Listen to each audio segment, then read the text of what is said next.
Hello, everyone, and welcome back to Nightmare Narratives. I can picture some of you already in bed, maybe some of you just getting home from work. Wherever you are, whatever time it is, I'm glad you're here. If this helps you relax or sleep, please like and subscribe. It means a lot. Now let's get you comfortable, and I'll tell you tonight's story. My name is Samuel Ridgway, but everyone calls me Sam. I've been a ranger in the Cherokee National Forest for 19 years now, and I thought I'd seen everything these Tennessee mountains could throw at me. Bears, wild boars, lost hikers, illegal hunters, you name it. But nothing in my training prepared me for what happened in Moonshine Hollow last spring. I specialize in cultural resources and historical preservation, which means I spend a lot of time dealing with old sites and forgotten places scattered through the forest. It's work I love because these mountains are in my blood. My family's been here since before Tennessee was even a state. We were among the first settlers to push into these hills, and we stayed through everything. The Civil War, the Great Depression, even Prohibition. That last part is important to this story. See, during the 1920s, my great-uncles Ezekiel, Moses, and Caleb Ridgway ran one of the biggest moonshine operations in East Tennessee. They had a still hidden deep in a hollow that doesn't appear on any modern maps, a place so remote that even experienced hikers get turned around trying to find it. The locals called it Moonshine Hollow, and for good reason. The operation ended badly in 1929. Federal agents raided the hollow during a thunderstorm, and all three of my great-uncles died in the gunfight that followed. My grandmother used to tell stories about that night, how you could hear the shooting echo through the mountains for hours. How the agents found bodies but never found all the silver dollars the brothers had hidden in the caves. She said Ezekiel cursed those federal men with his dying breath, swearing that any government agent who ever set foot in that hollow again would pay in blood. I always figured those were just mountain stories, the kind of tales that grow taller with each telling. Vengeful spirits and family curses. That was superstition, not something a rational man with a college degree and 19 years of forest service needed to worry about. That was before May of 1975. The call came in on a Tuesday morning while I was cataloging Cherokee pottery shards from a site near Tellico Plains. Special Agent Frank Morrison from the Bureau of Alcohol, Tobacco, and Firearms was on the line, and he sounded excited. Ranger Ridgway, we need your expertise. We've discovered a moonshine operation in your sector, but it's in a location that's not on our maps. The informant says it's in something called Moonshine Hollow. You familiar with that area? My coffee cup stopped halfway to my mouth. Did you say Moonshine Hollow? That's right. Supposed to be a big operation. Multiple stills, maybe 1,000 gallons of white lightning ready to move. Problem is, we can't find the access trail. The informant was too scared to guide us in, kept talking about family ghosts and old curses. You know how these mountain folk can be about their superstitions. I knew exactly how mountain folk could be, because I was one of them. And I knew Moonshine Hollow because I'd been there exactly once when I was 12 years old, and my grandfather decided I was old enough to hear the real family history. He'd taken me to the ruins of the old still, shown me the bullet holes in the trees, the rusty remnants of copper tubing scattered through the undergrowth. I can find it, I told Morrison. When do you want to go in? Tomorrow morning, first light. We've got a team of 6 agents flying in from Atlanta. This needs to be handled quietly. No local law enforcement, no publicity.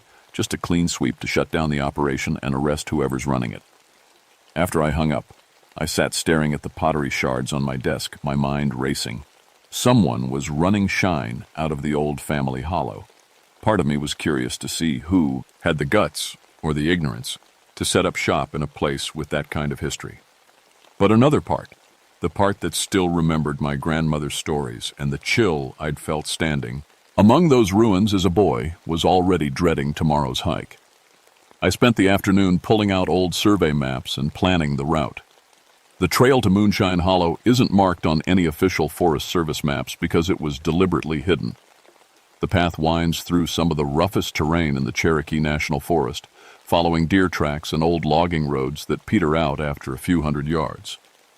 It's the kind of place you can only find if you know exactly where you're going, or if someone in your family showed you the way. That evening I called my cousin Bobby, who still lives in the family homestead about 10 miles from the forest boundary. Bobby, You heard anything about someone running shine in the old hollow? There was a long pause on the other end of the line. Sam, you know better than to ask me questions like that over the phone. This is official business, Bobby. The feds are going in tomorrow, and I'm guiding them. I just want to know what we're walking into. Another pause. I heard rumors. Distant cousins from over in North Carolina, maybe. Boys who don't know the first thing about family history. They think that Hollow's just another patch of woods with a good water source. They don't know about Ezekiel and the others? Hell, Sam, half our own family don't remember that story anymore. These boys probably never heard the name Ridgeway in connection with that place. But mark my words, if they're really running shine where Uncle Ezekiel died, they're going to learn about family history real quick. I hung up feeling even more uneasy than before. As I got ready for bed, I found myself thinking about my grandmother's stories about Ezekiel's curse and the thunder that supposedly still echoes through the hollow on stormy nights. Superstition, I told myself. Mountain folklore passed down through generations of people who lived hard lives and needed explanations for things they couldn't understand. But as I drifted off to sleep, I could have sworn I heard thunder in the distance, even though the weather forecast called for clear skies. The federal agents met me at the ranger station before sunrise. 6 men in tactical gear, loaded down with enough firepower to fight a small war. Agent Morrison was a thin, serious man in his 40s with the pale complexion of someone who spent more time in offices than outdoors. He introduced me to the team leader, Agent Collins, a burly, ex-military type who looked like he could bench press a pickup truck. Ranger Ridgeway, Collins said, shaking my hand with a grip that could crack walnuts. We appreciate your cooperation. How long to reach this hollow? About 3 hours if we move steady, I replied. It's rough country, and the trail isn't maintained. You sure you want to go in heavy like this? Collins gestured to his team's equipment. We don't know how many subjects we're dealing with or how well armed they are. These mountain moonshiners can be unpredictable. I almost told him about the unpredictable things that had happened in that hollow 46 years ago, but decided against it. These men were professionals, and they wouldn't appreciate warnings based on family ghost stories. We set out as the first light filtered through the canopy. I led them up the main fire road for the first mile, then turned onto what looked like nothing more than a game trail winding through dense rhododendron thickets. The agents followed in single file, their equipment rattling softly with each step. The morning was unusually quiet. In 19 years of walking these woods, I'd never experienced such complete silence. No bird songs, no squirrel chatter, no buzz of insects. Even the wind seemed to have died away, leaving only the sound of our boots on the forest floor and the occasional crack of a branch. Agent Morrison, who was directly behind me, noticed it too. Seems awfully quiet out here, Ridgeway. Animals probably smell something they don't like, said, though the silence was making me nervous. Or maybe they sensed the storm coming. Morrison looked up at the clear blue sky visible through the trees. What storm? Weather Service said sunny and clear all week. I didn't have a good answer for that because I could smell rain in the air, the rich electric scent that comes before a thunderstorm. But the sky above us was cloudless, and there was no wind to bring in weather from elsewhere. We'd been hiking for about an hour when Agent Patterson, the youngest member of the team, called out from the rear of the column. Hold up! Something's wrong with my radio! We stopped while he fiddled with his equipment. The radio was emitting a low, steady static that sounded almost like whispering voices. Patterson adjusted the frequency, but the static persisted. Probably atmospheric interference, Collins said. These mountains can play hell with radio signals. But as we stood there, I noticed that all of their radios were making the same sound. The whispered static seemed to be coming from all directions at once, creating an echo effect that made the hair on the back of my neck stand up. Let's keep moving, I said. We're still 2 hours out. The trail grew steeper and more treacherous as we climbed higher into the mountains. Ancient oaks and hickories gave way to thick stands of pine and hemlock that blocked out most of the morning sun. The temperature dropped noticeably, and our breath began to mist in the suddenly cold air. Hell of a climate change for 100 yards of elevation, Agent Thompson muttered, pulling his jacket tighter. That's when we heard the first gunshot. It came from somewhere ahead of us, a sharp crack that echoed off the surrounding ridges. Collins immediately raised his fist, signaling for the team to halt and take cover. The agents dropped behind trees and rocks, weapons drawn, scanning the foe. Rest ahead. We waited in tense silence for several minutes, but no more shots followed. The echo seemed to hang in the air longer than it should have, bouncing between the hills until it finally faded to nothing. "Could be our subjects," Collins whispered. "Maybe they heard us coming." I was about to agree when I realized something that made my blood run cold. The shot we'd heard was wrong, not the sharp report of a modern rifle, but the deeper boom of an old black powder weapon, the kind of gun that would have been used in 1929. "Agent Collins," I said quietly, "that wasn't a modern weapon." He looked at me like I was crazy. "What are you talking about?" Before I could explain, Patterson's voice crackled over the radio from his position about 50 yards behind us. "Jesus Christ, there's something moving in the trees." We turned to look back down the trail, but Patterson was hidden by the thick undergrowth. His voice came again, higher pitched and shaky. It looks like a man, but he's not. He's not solid. He's just standing there watching me." Collins keyed his radio. "Patterson, what's your exact position?" Static answered him, the same whispered static that had plagued our radios all morning. But now it was louder, more insistent, and underneath it I could swear I heard actual words. "Get out of my hollow." Agent Morrison grabbed my arm. "Ridgway, what kind of game are you playing here?" "This isn't a game," I said, and I meant it. The forest around us had taken on an otherworldly quality. The shadows seemed deeper than they should be, and the silence was so complete it felt like we were walking through a graveyard. "We need to keep moving." But as we prepared to continue up the trail, Agent Thompson called out from behind a large boulder, "Collins, you need to see this." We gathered around him as he pointed to the ground. There, pressed dipped. Up into the muddy earth was a line of footprints. They were clearly human, made by old-fashioned work boots, but they didn't follow the trail. Instead, they seemed to come from nowhere, cross the path at right angles, and disappear into the trees on the other side. "Could be one of the moonshiners," Collins suggested, but his voice lacked conviction. I knelt down to examine the prints more closely. They were fresh, so fresh that water was still seeping into the impressions from the muddy ground. But that was impossible, because we hadn't seen anyone else on the trail, and these prints crossed our path at a spot we'd walked past just minutes earlier. "Sir," Agent Baker said from his position about 20 yards ahead, "there's something else you need to see." He was pointing to a tree beside the trail, a massive white oak that had to be over a century old. Carved deep into the bark, as if done with a knife, were the words, "Ridgway Hollow. Keep out." The letters looked fresh, the wood inside still white and sticky with sap. But the carving style was old-fashioned, the kind of lettering you'd see on a gravestone from the 1920s. Agent Morrison turned to me with suspicion in his eyes. "Your family name's Ridgway. You want to explain this?" I stared at the carving, my heart hammering in my chest. "I've never been on this part of the trail before. I don't know who carved this or when." But even as I said it, I was lying. Because I recognized the handwriting. I'd seen it before on old family documents in my grandmother's cedar chest, letters and land deeds signed in that same distinctive style. It was Ezekiel Ridgway's hand. Collins checked his watch and looked around at his increasingly nervous team. "How much farther to this hollow?" "Maybe an hour," I said, though my instincts were screaming at me to turn around and lead these men back to safety. "We push on," Collins decided, "but everyone stays alert. Something's not right here." As we resumed our hike, the temperature continued to drop.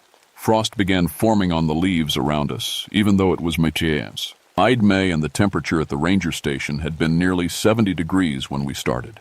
Our breath came in thick white clouds, and the agent's equipment began malfunctioning one by one. Flashlights dimmed despite fresh batteries. Compasses spun wildly without settling on any direction. And through it all, the whispered static on their radios grew louder and more distinct. By the time we reached the final ridge before Moonshine Hollow, we could all hear the words clearly. No. Government. Men. In. My hollow. The voice was deep, gravelly, and filled with a rage that seemed to seep into our bones. It was the voice of a man who had died angry and stayed that way for 46 years. It was the voice of my great-uncle Ezekiel. The descent into Moonshine Hollow was like walking into another world. As we crested the ridge and looked down into the hidden valley, the modern world seemed to fall away behind us. The hollow was exactly as I remembered from my childhood visit. A natural bowl carved into the mountainside, surrounded by steep ridges covered in old-growth forest. A clear stream wound through the bottom, fed by several natural springs that bubbled up from underground. But now there were signs of recent activity. Smoke drifted up from several locations, and I could see the gleam of copper tubing snaking between the trees. Someone had indeed rebuilt the moonshine operation, and from the looks of it, they were doing serious business. There, Agent Collins pointed to a collection of crude buildings near the stream. That's got to be the main operation. Through my binoculars, I could see at least 3 large stills and what looked like a warehouse building for storing the finished product. Several men were moving around the site, tending to fires and checking equipment. From this distance, they looked like any other illegal distillers, mountain men, making a living the only way they knew how. But as we watched, one of the men suddenly stopped what he was doing and looked directly up at our position on the ridge. Even though we were over half a mile away and well concealed in the tree line, he seemed to see us clearly. He turned and shouted something to his companions, and they all began running toward the buildings. "Damn it," Collins muttered. "They've made us. We go in fast and hard. Ridgway, what's the best approach?" I studied the terrain below us, mapping out a route in my mind. There's an old logging road that curves around the western side. We can use it to get within 100 yards without being seen. But even as I said it, I was thinking about something else. The man who had spotted us. There was something familiar about the way he moved, the set of his shoulders. It reminded me of someone, though I couldn't place who. We began our descent using a combination of deer paths and old logging cuts. The temperature continued to drop as we went lower, which made no sense geographically. Valleys are usually warmer than ridges, but Moonshine Hollow felt like it was trapped in permanent winter. Agent Patterson, who had been jumpy since his radio encounter earlier, suddenly grabbed my arm. "Ridgway, look at that tree." He was pointing to an ancient chestnut oak about 50 feet to our right. Hanging from one of its lower branches was a noose, an old one made from hemp rope that had gone gray with age and weather. But despite its apparent age, the rope looked strong enough to bear weight. "Probably left over from the old days," I said, but my voice sounded shaky even to my own ears. These mountains saw a lot of violence during the Moonshine Wars. Agent Morrison examined the rope more closely. "This isn't old, Ridgway. This rope was hung recently. Look at the branch. It's still green where the rope rubbed against it." He was right. The branch showed fresh scars from the rope's movement, and there were footprints in the soft earth beneath the tree. But the prints were the same old-fashioned boot marks. RKS we'd been seeing all morning, the ones that seemed to appear and disappear without explanation. As we continued down into the hollow, we began encountering more evidence of recent supernatural activity. Trees had been stripped of bark in spiral patterns, the exposed wood carved with symbols that looked Cherokee but weren't quite right. Stone cairns appeared along the trail, small stacks of rocks that hadn't been there moments before when we'd passed the same spots. And everywhere the temperature continued to drop. By the time we reached the bottom of the hollow, ice was forming on the stream edges, and our breath hung in the air like fog. "This is impossible," Agent Thompson whispered. "It's got to be 60 degrees warmer at the top of the ridge." But Agent Collins wasn't interested in impossible weather. He was focused on the moonshine operation ahead of us. Through the trees, we could see the distillers moving frantically around their equipment, loading jars into wooden crates and hauling them toward what looked like a cave entrance. "They're destroying evidence," Collins said. "We move now." He signaled for his team to spread out in a standard assault formation. But as the agents began to move toward their positions, the forest around us exploded into chaos. It started with gunfire, not from the moonshiners ahead of us, but from the woods on all sides. The sharp crack of rifles and the deeper boom of shotguns echoed off the surrounding ridges. creating a rolling thunder of weapons fire that seemed to come from everywhere at once. The agents immediately took cover, scanning the tree line for muzzle flashes. But there were no flashes, no powder smoke, no indication of where the shots were coming from. The gunfire was all around us, yet we could see no shooters. "Contact front!" Agent Baker yelled, pointing toward the moonshine operation. But the distillers weren't hooting at us. They were running in terror, dropping their loads and sprinting toward the cave entrance. Some of them were screaming, and their screams weren't directed at us. They were looking up at the ridge lines, at something we couldn't see. That's when Agent Patterson started shooting. "There!" he shouted, firing his rifle at a stand of pine trees about 100 yards to our right. "I can see them! They're everywhere!" The other agents turned to look, but there was nothing there, just trees and shadows and the morning mist that had suddenly rolled into the hollow despite the clear sky above. "Patterson, cease fire!" Collins ordered. "What are you shooting at?" "The men in gray. They're coming down from the ridge." Patterson kept firing until his magazine was empty, then fumbled for a fresh one with shaking hands. "Don't you see them? Confederate uniforms, old rifles. They're everywhere." I grabbed Patterson's arm before he could reload. His eyes were wild, unfocused, like he was seeing something that existed 46 years in the past. "There's nobody there," I told him firmly. "You're seeing things that aren't real." But even as I said it, I began to hear what Patterson was hearing, the sound of marching feet, the jingle of equipment, the ghostly commands of officers long dead. The hollow was filling with the sounds of a battle that had ended decades ago. Agent Morrison suddenly doubled over, clutching his stomach. "Something's wrong," he gasped. "I feel like I've been shot." He pulled up his shirt, and we all stared in shock. There was no wound, no blood, but his skin showed a dark bruise spreading across his abdomen in the exact shape of a bullet hole. "That's impossible," Collins said, but his voice lacked conviction. Morrison collapsed to his knees, his face pale and sweaty. "I can feel it," he whispered. "I can feel the bullet moving around inside me." Agent Thompson backed away from Morrison in terror. "This isn't happening. This can't be happening." But it was happening, and it was getting worse. The phantom gunfire grew louder and intense, and the agents began reacting as if they were taking casualties. Agent Baker suddenly cried out and grabbed his shoulder, his hand coming away red despite the fact that there was no visible wound. Agent Collins stumbled backward, his leg apparently hit by an invisible projectile. Only Patterson and I seemed to be unaffected by whatever force was attacking the others. Patterson because he was lost in his own hallucination, and me because I was a Ridgway. As the realization hit me, I heard a voice calling my name from across the hollow. A voice I recognized from childhood stories, deep and rough with the accent of old mountain people. "Samuel! Samuel Ridgway!" I turned toward the sound and saw him. A tall, gaunt man in overalls and a wide-brimmed hat, standing beside one of the ruined stills from the 1929 operation. His clothes were faded and patched, and there were dark stains across his chest that could only be blood. Ezekiel Ridgway, my great-uncle, dead for 46 years, standing in his hollow and calling my name. "You brought them here," he said, and his voice carried clearly across the distance despite the chaos around us. "You brought government men into my hollow." I tried to speak, but my throat felt like it was full of dust.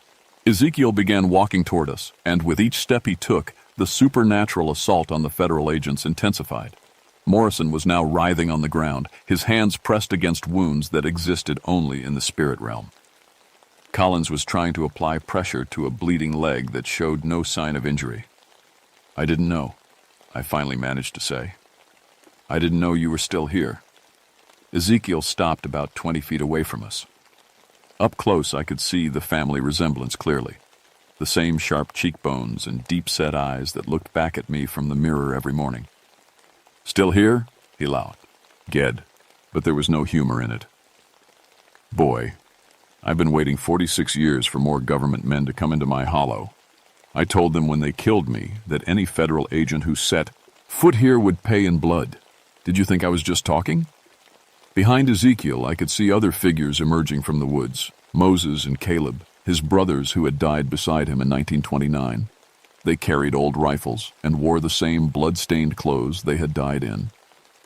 The modern moonshiners had disappeared into their cave, leaving us alone with the ghosts of my family and a team of federal agents who were being systematically destroyed by supernatural forces they couldn't understand or fight. "Stop this," I pleaded with Ezekiel. "These men are just doing their jobs." "Their job is to destroy our way of life," Ezekiel replied. "Same as it was in 1929. Some things never change, Samuel. Government men come into the mountains thinking they know better than the people who've lived here for generations. They come with their badges and their guns and their laws written by city folk who never worked a day with their hands." Agent Collins, despite his apparent leg wound, managed to draw his sidearm and pointed at Ezekiel. "Federal agents, you're all under arrest." Ezekiel looked at the gun and smiled. Collins pulled the trigger. The bullet passed right through my great-uncle as if he were made of smoke, but the sound of the gunshot seemed to enrage him. His eyes blazed with cold fire, and he raised one translucent hand toward Collins. The agent screamed and fell backward, his body convulsing as if he were being electrocuted. His weapon flew from his hand and disappeared into the underbrush. "Uncle Ezekiel," I said desperately, "please, let them go. They don't know the history of this place. They're not the same men who killed you." "Government men are government men," Ezekiel replied. "They all carry the same stink of authority and oppression. They all deserve the same fate." Around us, the surviving agents were being picked off one by invisible forces. Some were struck by phantom bullets. Others seemed to be strangled by unseen hands. Agent Patterson had stopped shooting and was now curled up in a ball, whimpering about Confederate ghosts. I realized that I was watching my colleagues die, and there was only one way to stop it. I had to make a choice between family and duty, the same choice that had torn apart these mountains for generations. The moment of decision arrived like a physical blow to my chest. Around me, 5 federal agents were being systematically killed by the vengeful spirits of my own family, while the modern moonshiners they'd come to arrest cowered in a cave, probably praying to whatever god they believed in that the ghosts would finish us off before turning their attention to the illegal distillery. Agent Morrison lay still now, his eyes staring sightlessly at the gray sky above. Agent Baker was trying to crawl toward the trees, leaving a trail of blood that existed in some realm between the living and the dead. Collins was still alive, but barely conscious, his breathing shallow and labored. Only Patterson and Thompson remained fully functional, and Patterson was lost in his own supernatural nightmare, firing an empty weapon at enemies that had died in 1929. "Uncle Ezekiel," I said, stepping forward despite every instinct screaming at me to run. "I need to understand something." The ghost of my great-uncle turned his attention to me, and I felt the full weight of his rage. It was like standing in front of a blast furnace, but instead of heat, waves of pure hatred washed over me. "What's to understand, boy? These are federal men, same as the ones who murdered me and my brothers. They came into our hollow with badges and guns, thinking their authority meant something here. Well, authority don't mean nothing to a dead man." "But they're not the same men," I insisted. "The agents who killed you in 1929 are DEE themselves by now. These are just men doing their jobs, trying to enforce laws that most people agree with." Ezekiel's laugh was like wind through a graveyard. "Laws made by politicians who never set foot in these mountains. Laws that say we can't make corn liquor on our own land with our own corn, can't live the way our grandfathers lived. You think anything's changed since 1929, Samuel? Government's still government, no matter what year it is." I looked around the hollow, seeing it through his eyes for the first time. This place had been in our family for over a century. Generations of Ridgways had lived here, worked here, died here. During Prohibition, making moonshine hadn't just been about money. It had been about preserving a way of life that went back to the Scottish and Irish immigrants who first settled these mountains. But I also saw it through my own eyes, shaped by 19 years as a federal employee and a lifetime of education that my great-uncles never had. The laws against illegal distilling existed for good reasons.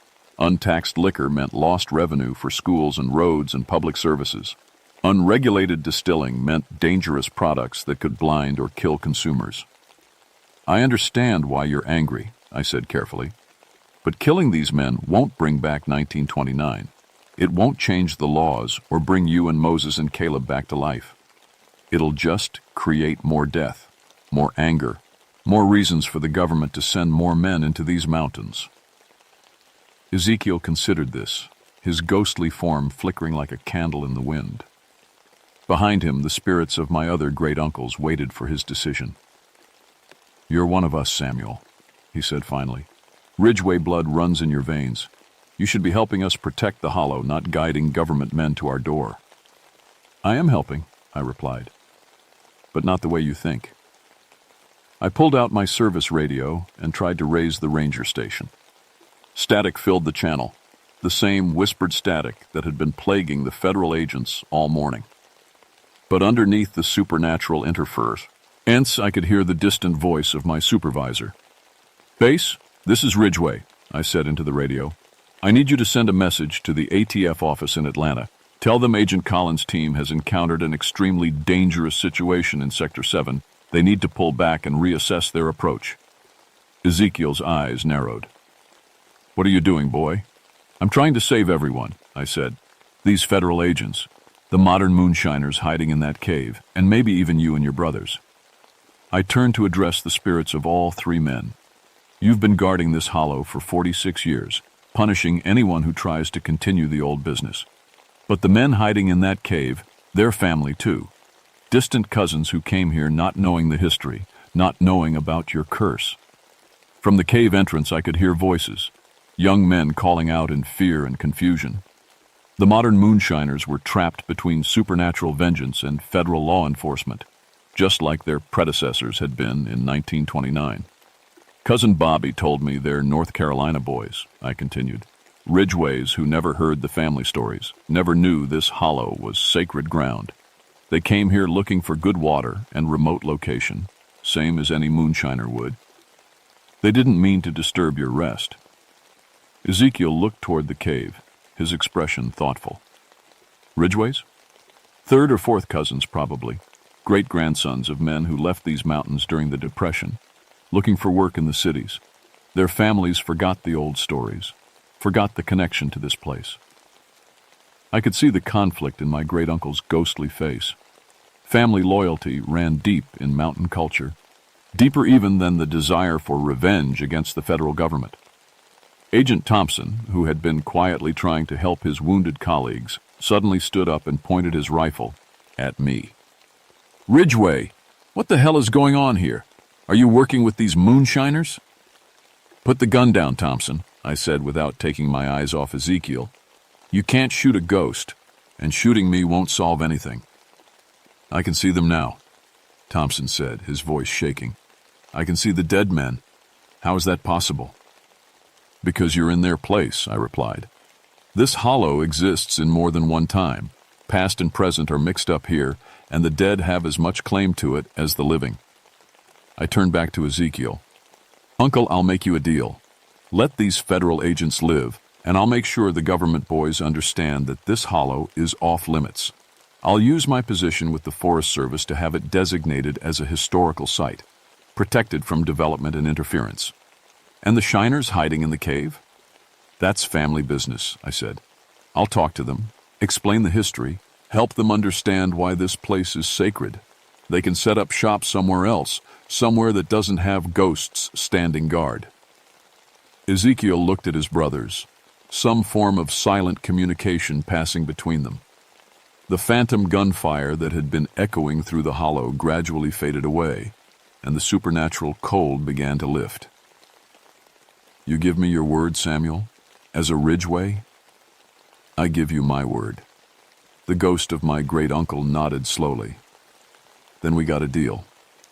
But if more government men come here looking to interfere with family business, the curse still stands. Next time, there might not be any negotiating." Around us, the wounded federal agents began to recover. Their phantom injuries faded away like bad dreams, leaving them shaken but alive. Agent Collins sat up, looking around in confusion. "What happened? I remember being shot. You were, I said, but not by anyone living. I walked toward the cave entrance, calling out to the men hiding inside. This is Ranger Sam Ridgway. I'm family. Come out so we can talk. After a few minutes, 3 young men emerged from the cave. They were indeed Ridgways. I could see the family resemblance immediately. The oldest, probably in his late 20s, stepped forward cautiously. You're really our cousin? That's right. And we need to have a serious conversation about the history of this place. As I explained to them about the 1929 raid and the family curse, I watched understanding dawn in their faces. They hadn't known they were building their stills on a graveyard. They thought they'd just found a good remote location with clean water and easy access to transportation routes. Agent Collins, still weak from his supernatural experience, listened to everything with growing amazement. Are you telling me we were attacked by ghosts? I'm telling you this hollow is protected by forces that don't recognize federal authority, I replied. And it's going to...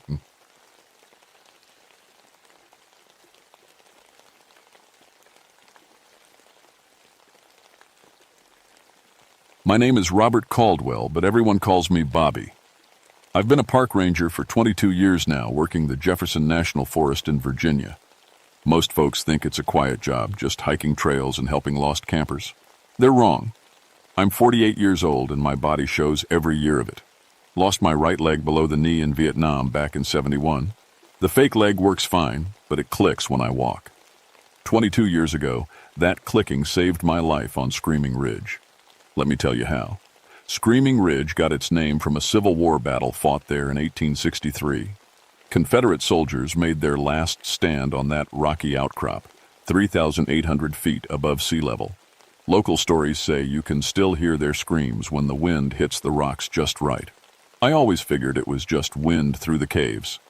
The ridge sits 25 miles from the nearest town. No cell phone towers reach up there. When you're on Screaming Ridge, you're truly alone. The forest there is old, massive oak and pine trees that were saplings when those soldiers died. Rocky outcrops jut up like broken teeth. Hidden cave systems tunnel through the mountain. The whole place acts like a natural sound chamber. A whisper can echo for miles. I have a PhD in wildlife biology, which makes me the go-to guy when something strange shows up in the forest. In 22 years, I'd seen bears, mountain lions, even a few wolves that wandered down from Canada. I thought I'd seen everything. That changed on August 15, 1983. The call came in at 6 a.m. from Colonel Henderson at Fort Bragg. Military units were running training exercises on federal land near Screaming Ridge. Standard stuff, night maneuvers, survival training. Nothing that should have caused problems. Ranger Caldwell, the colonel said, his voice tight. We have a situation. I poured coffee and waited. Military guys always made things sound bigger than they were. Our boys reported being stalked by an unknown large primate during last night's exercise. Sergeant Mills is a 20-year veteran. He doesn't spook easy. Says this thing was 9 feet tall, walking on 2 legs and smart enough to stay just outside their night vision range. I nearly choked on my coffee. Colonel, we don't have primates that large in Virginia. Biggest thing up there is black bear, and they don't walk upright for more than a few seconds. That's why I'm calling you, Ranger. My men found footprints. 20 inches long, 5 toes. Definitely not a bear. 20 inches. That made my skin crawl. A big man's boot is maybe 12 inches. This was something else entirely. I'll head up there this morning, I said. Where exactly were your boys when this happened? Grid reference 347.891, about 2 miles south of the ridge proper. There's a natural clearing there. My men were using it as a staging area. I knew that clearing. It was one of my favorite spots. Peaceful, surrounded by old-growth forest. If something was lurking there, it had picked the perfect hunting ground. After hanging up, I gathered my gear. Camera, measuring tape, plaster for casting prints. My service pistol, a .45 that had never been fired outside the range. I strapped on my hiking pack and headed for my truck. The drive up to Screaming Ridge takes 2 hours on winding mountain roads. I'd made this trip thousands of times, but that morning felt different. The forest seemed too quiet. No bird songs, no squirrel chatter. Even the insects had gone silent. I parked at the trailhead and checked my equipment one more time. The .45 felt heavier than usual on my hip. I'd carried weapons in Vietnam, but this was different. In the war, you knew who the enemy was. Here, I was walking blind into something I didn't understand.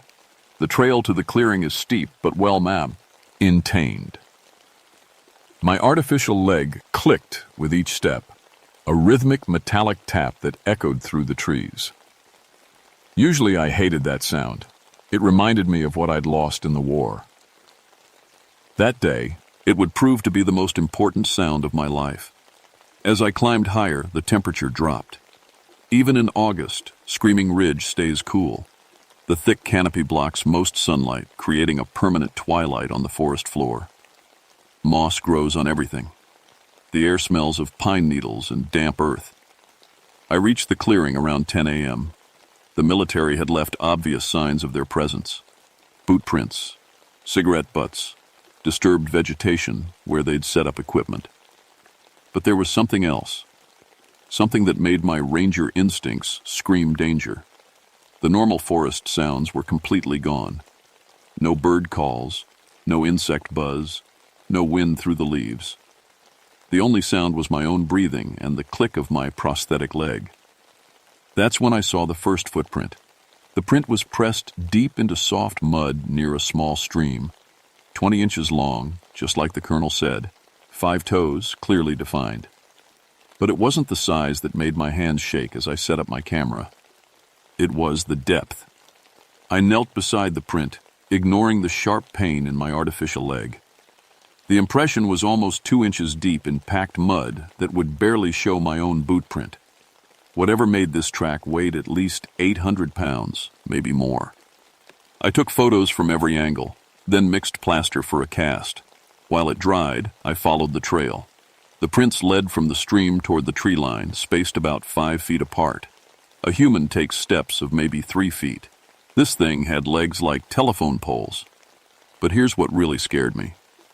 The prints showed it had been watching the soldiers from the forest edge. Multiple impressions in the same spot, different depths, like it had been shifting its weight while observing.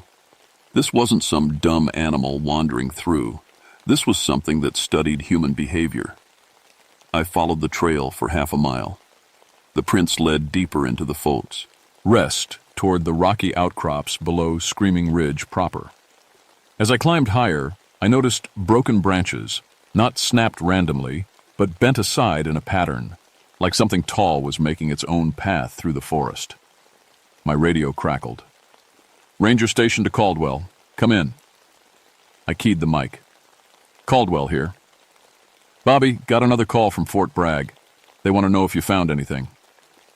I looked at the massive footprint cast drying in my backpack. "Tell them I'm still investigating. Need another day or two." "Copy that. Be careful up there, Bobby. Weather Service is calling for storms tonight." Great.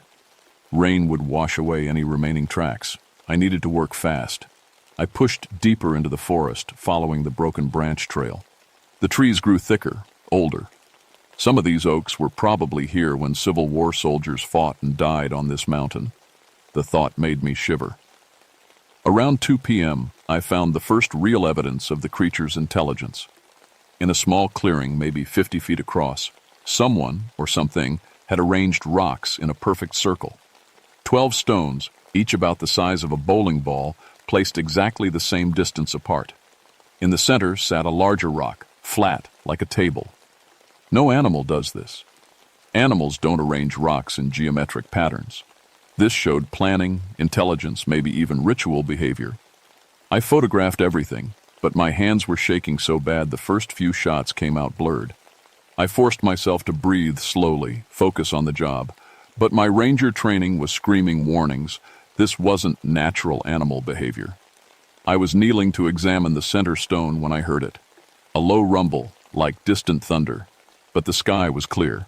The sound came from the forest around me, echoing off the rocky ridge above. It lasted maybe 10 seconds, then faded to silence. Every hair on my body stood up. That wasn't some teeth thunder. That was a voice. Something big, somewhere in the trees around me, had made a sound that could only be described as speech. Deep, resonant, but definitely vocalization with purpose behind it. I grabbed my radio. "Ranger Station, this is Caldwell. I need backup up here. Send Sheriff Matthews if he's available." Static. Then more static. The radio was dead. Either the batteries had died, which they shouldn't have, or something was interfering with the signal. I checked my watch. 2:30 p.m. Plenty of daylight left, but the forest felt darker somehow. The trees seemed to close in around the clearing. Every shadow looked like it might be hiding something massive. That's when I noticed the smell. It hit me like a punch to the gut, a mix of wet fur, rotting meat, and something else. Something wild and ancient that made my primitive brain want to run screaming down the mountain. The smell of a predator, a big one. I pulled out my .45 and chambered around. The metallic click echoed through the clearing like a gunshot. Whatever was out there would know I was armed now. Whether that was good or bad remained to be seen. The smell got stronger. Somewhere close, something was moving. I couldn't see it, couldn't hear it, but every instinct screamed that I was being watched. I started backing toward the trail, keeping my pistol ready. My artificial leg clicked with each step. The sound that usually embarrassed me now seemed reassuring. At least I could hear myself move. That's when I realized the significance of my clicking leg. In Vietnam, we'd been trained to move silently. A clicking sound would give away your position to the enemy. But whatever was stalking me hadn't attacked when I was standing still taking photographs. It hadn't moved when I was kneeling at the stone circle. The clicking warned it I was there. It was staying back because it knew I was armed. This thing wasn't just intelligent. It understood weapons. I made it back to the main trail without incident, but I could feel eyes following me all the way down the mountain. Twice, I spun around. With my gun drawn, sure something was right behind me. Both times, I saw only empty forest. But as I reached my truck, I found one more piece of evidence that made my blood freeze. Deep claw marks scored the driver's side door. 4 parallel grooves, each as wide as my thumb, carved through the metal like it was butter. The marks were fresh, bright metal showed through the scratched paint. Whatever I'd encountered on Screaming Ridge had followed me to my truck. It had touched my vehicle while I was hiking in the forest. It could have easily destroyed my only way off the mountain. But it didn't. It just left a message. I know you're here. I didn't sleep that night. Every time I closed my eyes, I saw those claw marks on my truck door. Deep gouges that would have taken incredible strength to make. And the intelligence behind them scared me more than the strength. The creature could have slashed my tires, smashed my windows, disabled the engine. Instead, it left marks I would definitely see, but that wouldn't strand me. It was communicating. The message was clear. I can get to you anytime I want. At dawn, I called Colonel Henderson. I need to know exactly what your men saw up there. I told you, Ranger. Large primate, bipedal, approximately 9 feet tall. Colonel, I need details. What exactly did it do? How did it move? Did it make any sounds? A pause. Sergeant Mills is here. I'll put him on. The voice that came on the line was steady, professional. Ranger Caldwell? This is Mills. 20-year Army veteran. I've seen combat in 3 wars. What I saw on that ridge... He paused. Sir, it was studying us. My stomach clenched. What do you mean? We were running night maneuvers. Standard patrol formation. About 2,200 hours, Johnson spotted movement in the tree line. We all assumed it was a deer. Then it stood up. Stood up how? Like a man, sir. Smooth. Natural. It rose to full height and just watched us. Had to be 9 feet tall, maybe more. Broad shoulders. Long arms. We could see its outline against the stars. I was taking notes frantically. Did it move toward you? No, sir. It stayed at the forest edge. But here's the thing. It followed our patrol. For 2 hours, it paced us through the trees, staying parallel to our route, always at the same distance. When we changed direction, it changed direction. When we stopped, it stopped. That made my skin crawl. Did anyone try to approach it? Rodriguez wanted to investigate. He started toward the tree line. The thing let out this sound. Christ, Ranger, I've heard dying men scream, but this was different, lower, more powerful, like a foghorn made of rage. Rodriguez stopped dead in his tracks. Then what happened? It melted back into the forest, just vanished. But we found tracks the next morning, big ones. After hanging up, I sat in my office, staring at the plaster cast I'd made. 20 inches long, clearly defined toe impressions. Heel strike showing it walked upright with a human-like gait, but the size was impossible. I called Dr. Sarah Chen at Virginia Tech, an expert on regional wildlife. After describing what I'd found, she was quiet for a long moment. Bobby, there's no known primate in North America that matches your description. The largest reported Bigfoot sightings come from the Pacific Northwest, and even those are considered unreliable by the scientific community. Sarah, I have physical evidence. Footprints, claw marks, witness testimony from trained soldiers. I'm not doubting what you found. I'm saying it doesn't fit any known species. If this thing exists, it's something new to science. Something new to science. That should have excited me, a career-making discovery.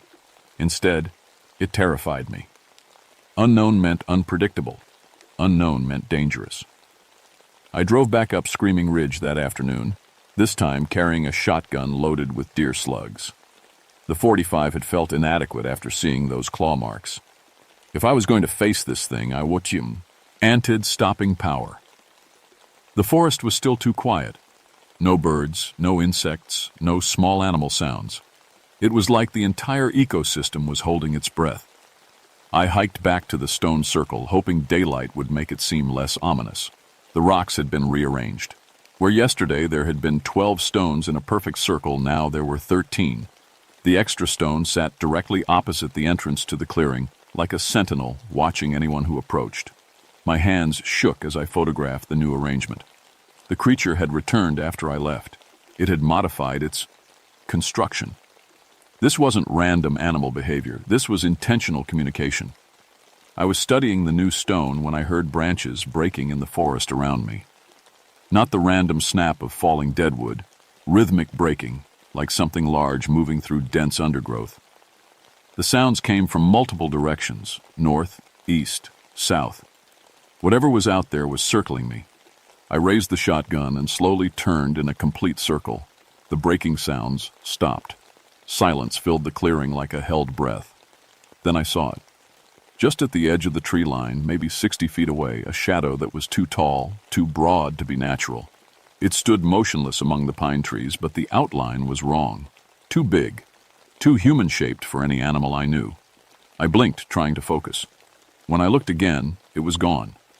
But now I could smell that wild, ancient scent. Wet fur and something else. Something that made my primitive brain scream danger. The smell was stronger now, closer. "I know you're there," I called out, surprised by how steady my voice sounded. "I'm not here to hurt you." The forest absorbed my words without echo. Then, from somewhere behind me, came a sound that made my blood freeze. Low, rumbling vocalization. Not quite human speech, but definitely communication. The sound had syllables, rhythm, intention behind it. It was trying to talk to me. I spun around, shotgun ready. Nothing. Empty forest. The sound came again, this time from my left. Closer. Could feel the bass notes vibrating in my chest. Whatever was making that sound had vocal cords the size of tree trunks.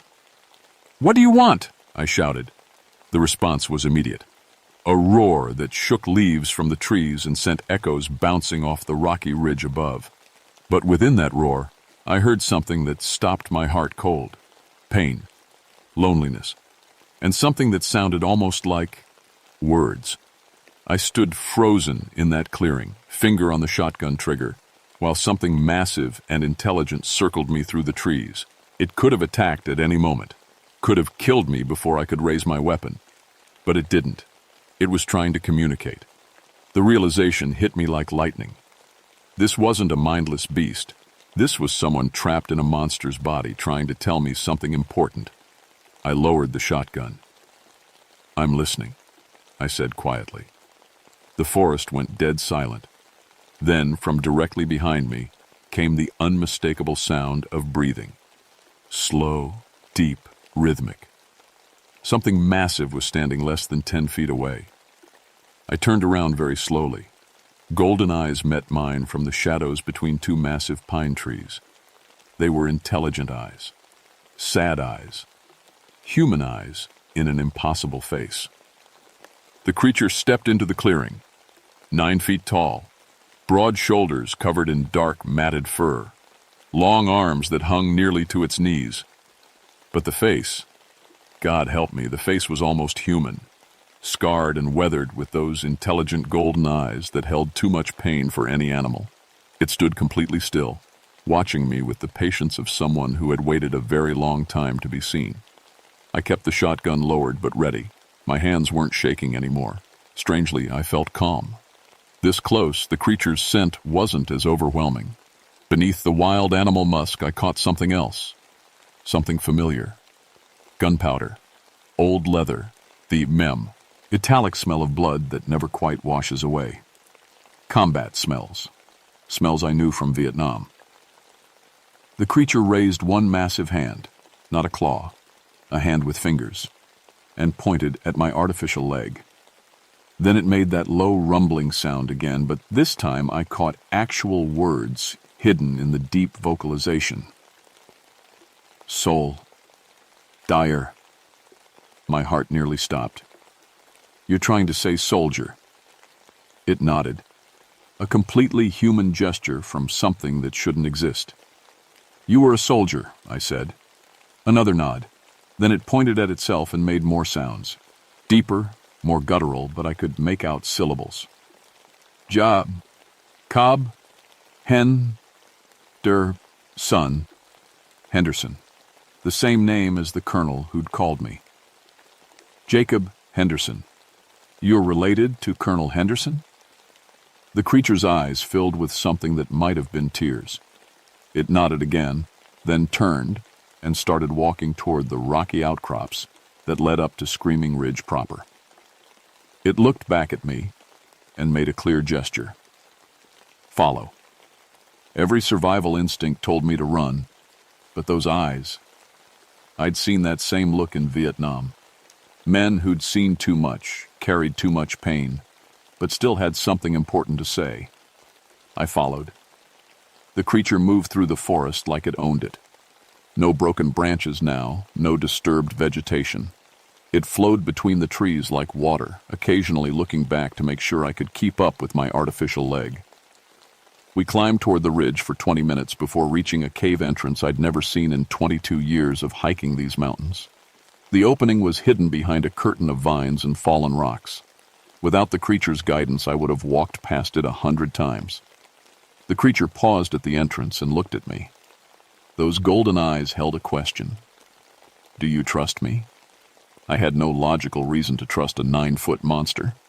But something in those eyes reminded me of every good soldier I'd ever served with. Men who'd die before betraying a fellow warrior. I nodded. The cave was larger inside than the entrance suggested. Natural limestone chambers, connected by narrow passages. The creature moved confidently through the darkness, but I had to use my flashlight to avoid falling into crevices. In the largest chamber, my light revealed something that made me gasp. Civil War artifacts covered every surface. Rifles, ammunition, uniforms, medical supplies. But not scattered randomly, arranged carefully, respectfully, like a museum display or a shrine. The creature gestured toward one wall where a Confederate uniform hung on wooden stakes. The gray wool was faded and moth-eaten, but still intact. Beside it hung a leather pouch containing what looked like personal letters. I approached cautiously. The creature watched as I examined the uniform. On the collar were the chevrons of a sergeant. Embroidered inside the jacket was a name. Jacob Henderson, 33rd Virginia Infantry. Jesus Christ, I whispered. The creature moved to another part of the chamber and picked up something from a natural stone shelf. It brought the object to me, a daguerreotype photograph in a cracked silver frame. The image showed a young man in Confederate gray, maybe 20 years old, with dark hair and a serious expression. But the eyes were golden, just like the creature standing beside me. "Jacob Henderson," I said quietly. "You've been here since the war." He nodded, then made more of those deep, rumbling sounds. This time I heard more words. Cursed. Spring. Can't. Die. He gestured for me to follow again, deeper into the cave system. We walked for what felt like miles through passages that angled steadily downward. The air grew warmer, humid. I could hear water flowing somewhere ahead. Finally, we emerged into a vast underground cavern. My flashlight beam disappeared into darkness above, but I could hear water dripping from stalactites. In the center of the cavern, a natural spring bubbled up from deep in the earth, the Wattis. Air glowed with a faint phosphorescence that hurt to look at directly. Jacob pointed at the spring and made more sounds. Gradually, I pieced together his story. Wounded in the battle on Screaming Ridge, bleeding to death, he'd crawled into these caves, seeking shelter, found the spring, drank the glowing water to ease his thirst before dying. Instead of dying, he had transformed, grew larger, stronger, gained the ability to heal from any wound, but lost his human appearance, his human voice, became something that could never return to the world above. For 120 years, he'd been trapped in these mountains, watching over the battlefield where his unit died, protecting it from those who would disturb the dead. "The military exercises," I said. "You were protecting the burial sites." He nodded vigorously, then led me to another chamber. This one contained recent items, military equipment, maps, photographs. He'd been collecting intelligence on the modern soldiers, trying to understand their intentions. But something else was in this chamber: plans, blueprints, official documents with military seals. I picked up one of the documents and felt my blood turn to ice. Proposed development site, Screaming Ridge Military Training Facility, permanent installation. They were going to build a base here, on top of the battlefield, on top of the unmarked graves of Jacob's unit. "They don't know," I said. "The military doesn't know there's a cemetery here." Jacob made sounds of desperate agreement. He pointed at another document, an archaeological survey that had somehow missed the burial site. I understood now. Jacob wasn't a monster terrorizing soldiers. He was a guardian, trying to protect his fallen comrades from desecration, but he couldn't communicate with modern humans. His appearance was too frightening, his voice too changed. "You need my help," I said. "You need someone who can speak for you." He nodded, then did something that broke my heart. The massive creature knelt before me in a position of military respect, like a soldier reporting to a superior officer. Here was a man who'd served his country, paid the ultimate price, and continued serving for over a century. Alone, misunderstood, unable to rest until his duty was complete. I knelt beside him, ignoring the pain in my artificial leg. "Sergeant Henderson," I said formally, "I'll help you complete your mission." For the first time since I'd met him, Jacob Henderson smiled. It was a terrible sight on that transformed face, but it was completely human. Getting the military to listen took 3 days and all my credibility as a ranger. Colonel Henderson, Jacob's great-great-great-nephew, as it turned out, finally agreed to meet me at the cave entrance. I didn't bring Jacob out immediately. Instead, I showed the colonel the artifacts in the cave, the uniform with his ancestor's name, the letters home that were never sent, the daguerreotype that showed the family resemblance across 5 generations. "My God," Colonel Henderson whispered, holding a letter written in Jacob's young hand. "We've been looking for him since 1863. He was listed as missing in action." Then I told him about the spring, about the transformation, about 120 years of solitary duty. The colonel listened without interruption, occasionally touching the letter from his ancestor. When I finished, he was quiet for a long time. "You're asking me to believe my great-great-great-uncle is still alive, as a 9-foot cryptid. I'm asking you to meet him." Jacob emerged from the deeper caves like a shadow. The colonel's hand moved instinctively to his sidearm, then stopped.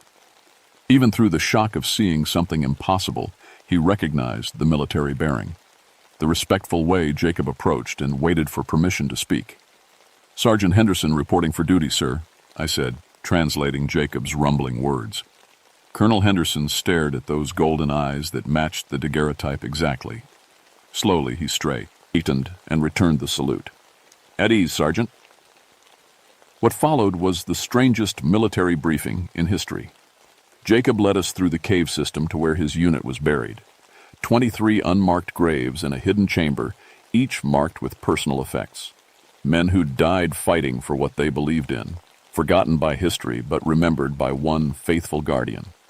The colonel used my radio to call off the construction project immediately. Within a week, the military quietly redesignated Screaming Ridge as a protected historical site. The official story mentioned newly discovered Civil War artifacts of significant archaeological importance. Jacob was given what he'd waited 120 years to receive: official recognition of his unit's sacrifice and a promise that their rest would never be disturbed. But he wasn't done serving. The spring that had transformed him was more than just a curse, it was a responsibility. Other creatures had drunk from it over the decades: bears, deer, smaller animals that had become something else. Jacob had been protecting the mountains not just from grave robbers, but from the spread of whatever force dwelled in that glowing water. "You can't leave," I realized during our final conversation in the caves. He shook his massive head. His duty wasn't just to the dead, it was to the living, to make sure the spring's power never escaped these mountains. I visit him regularly now.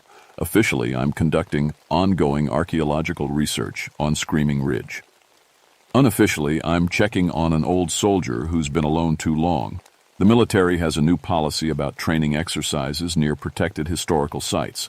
They avoid Screaming Ridge entirely, which suits Jacob fine. He prefers the silence. But sometimes, late at night when storms roll through the mountains, hikers still report hearing screams echoing from the rocky ridge. They're not screams of the dying, though.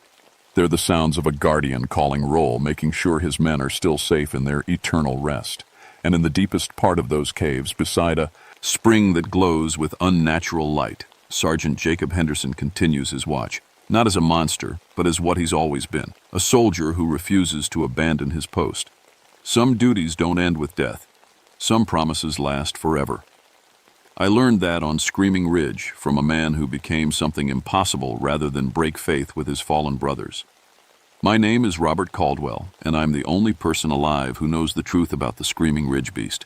He's not a monster at all. He's the best soldier I've ever known.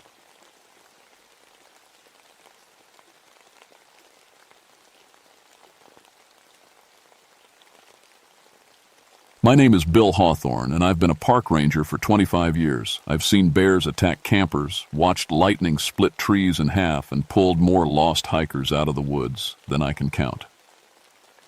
But what happened on Copper Ridge that Halloween night changed everything I thought I knew about these mountains. I work the George Washington National Forest in Virginia, mostly the backcountry areas where cell phones don't work and the nearest road is miles away. At 52, I was just 3 years from retirement, looking forward to fishing and not worrying about tourists who think they can hike 10 miles in flip-flops. Copper Ridge is the highest peak in my area. It's an 8-mile hike to get there, straight up through thick forest that gets darker the higher you climb. The trees grow weird up there, twisted and stunted like something's been keeping them from growing right. Local folks have always said strange things about that ridge. Old stories about witches and devils that I never paid much attention to. The trouble started on October 28th when 3 college kids came stumbling into the ranger station, looking like they'd seen a ghost. They were shaking, covered in scratches, and could barely speak straight. "There's something up there," the girl kept saying. Her name was Sarah, and she had these wide, scared eyes that reminded me of a deer caught in headlights. Something with wings, huge wings. Her boyfriend Jake nodded fast. It was following us. We could hear it in the trees, but when we looked up, all we saw were these red eyes looking down at us. The third kid, Tommy, just sat there rocking back and forth. When I asked him what he saw, he whispered, "It looked like a person, but wrong, all wrong." I wrote up their report, thinking it was probably just an owl, or maybe a big bird that spooked them in the dark. Mountain shadows can play tricks on people, especially city kids who aren't used to how quiet and dark the woods get at night. But then my radio started acting up. Every time I tried to call the main office, all I got was static. My GPS kept spinning, couldn't lock onto any satellites. Even my flashlight would flicker and die, then work fine an hour later. The next morning, I found deep scratches in the bark of an oak tree right outside the station. 4 parallel marks like claws, but they started 20 feet up the trunk. No bear or wildcat could reach that high, and the marks were too big anyway. Each scratch was as long as my hand and cut deep into the wood. That's when Mrs. Henderson from town showed up. She was maybe 80, with white hair and sharp blue eyes that seemed to see right through you. Her family had lived in these mountains for 6 generations.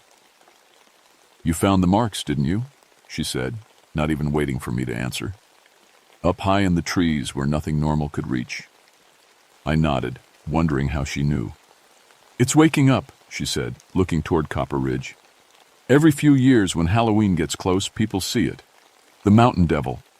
Most folks think it's just stories, but my grandmother knew better. She saw it once back in 1962.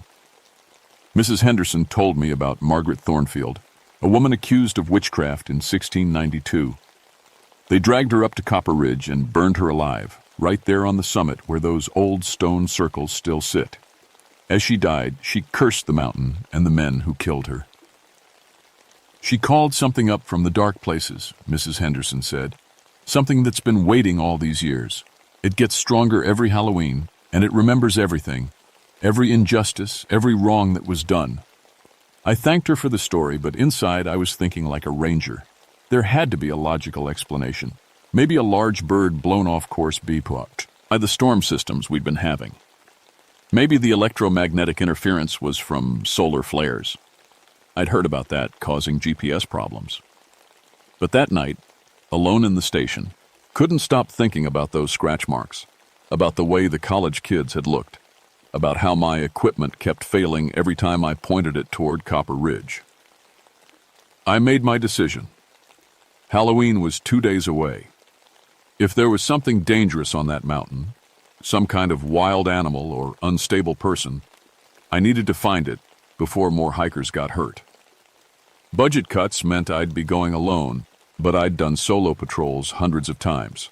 I packed my gear: water, food, first aid kit, emergency radio, backup batteries for everything, my service pistol, though I'd never had to use it on anything bigger than a sick raccoon, rope, flares, and my grandfather's old compass, the only thing that seemed to work properly around here anymore. Looking back, I should have paid more attention to Mrs. Henderson's warning.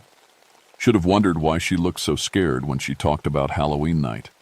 Should have asked what happened to her grandmother after she saw the mountain devil in 1962. But I was a ranger. It was my job to keep people safe, and I'd never run from anything in my life.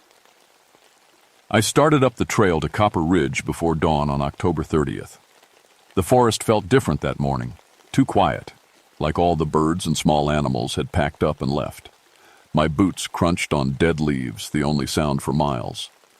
The hike usually takes about 4 hours, but I was taking my time, looking for signs of whatever had spooked those college kids. I found more claw marks on trees as I climbed higher, always up where no normal animal could reach. Some of the marks were fresh, still weeping sap. Around noon, I came across their campsite. The tents were still there, but they'd been shredded like paper. Sleeping bags torn open, stuffing scattered everywhere. Their food was untouched, but their electronics, phones, cameras, GPS devices, were all crushed into pieces. I found a trail cam they'd set up pointing toward the ridge. The memory card was missing, but the camera itself was bent in half like someone had grabbed it and twisted. The metal was still warm to the touch. That's when I noticed the prints. They started at the edge of the campsite and led toward a cliff face about 30 yards away. At first, I thought they were human footprints, bare feet, about size 12. But as I followed them, they got strange. The stride was too long, like whatever made them was taking 10-foot steps. And near the cliff, they just stopped. I looked up. The rock face went straight up for about 60 feet.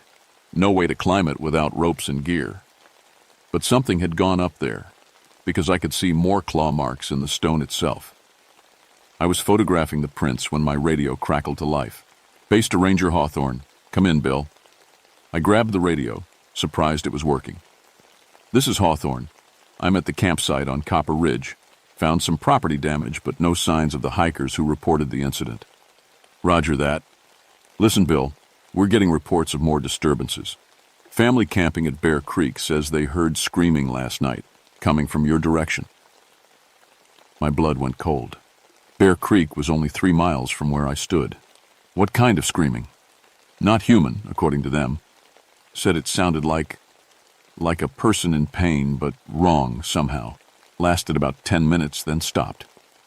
I was about to respond when the radio went dead. Just static, then nothing. I tried my cell phone. No signal. My GPS was spinning again, couldn't find any satellites. I decided to push on to the summit. If there was an injured person up there or some kind of dangerous animal, I needed to find it before dark.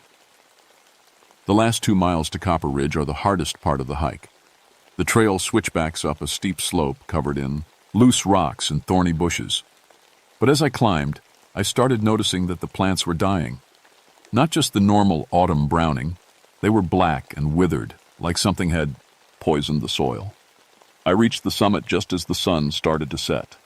Copper Ridge is maybe 50 yards across, mostly flat rock with those old stone circles Mrs. Henderson had mentioned. They're not natural. Someone built them, arranged the stones in perfect rings about 6 feet across. Local archaeologists think they're Native American, but they've never been able to date them properly. In the center of the largest circle, I found what was left of Tommy. I'd seen animal attacks before, but nothing like this. His body was torn apart but not eaten. Whatever killed him had taken its time. The worst part was his face, frozen in a scream, eyes wide with terror. He'd been alive when it started. I was calling it in on my radio when I realized it was working again. But the voice that answered wasn't from my dispatch. "William Hawthorne." It spoke my name like it had been waiting for me. "Who is this? Identify yourself." "You know who I am. You've always known." The voice was wrong.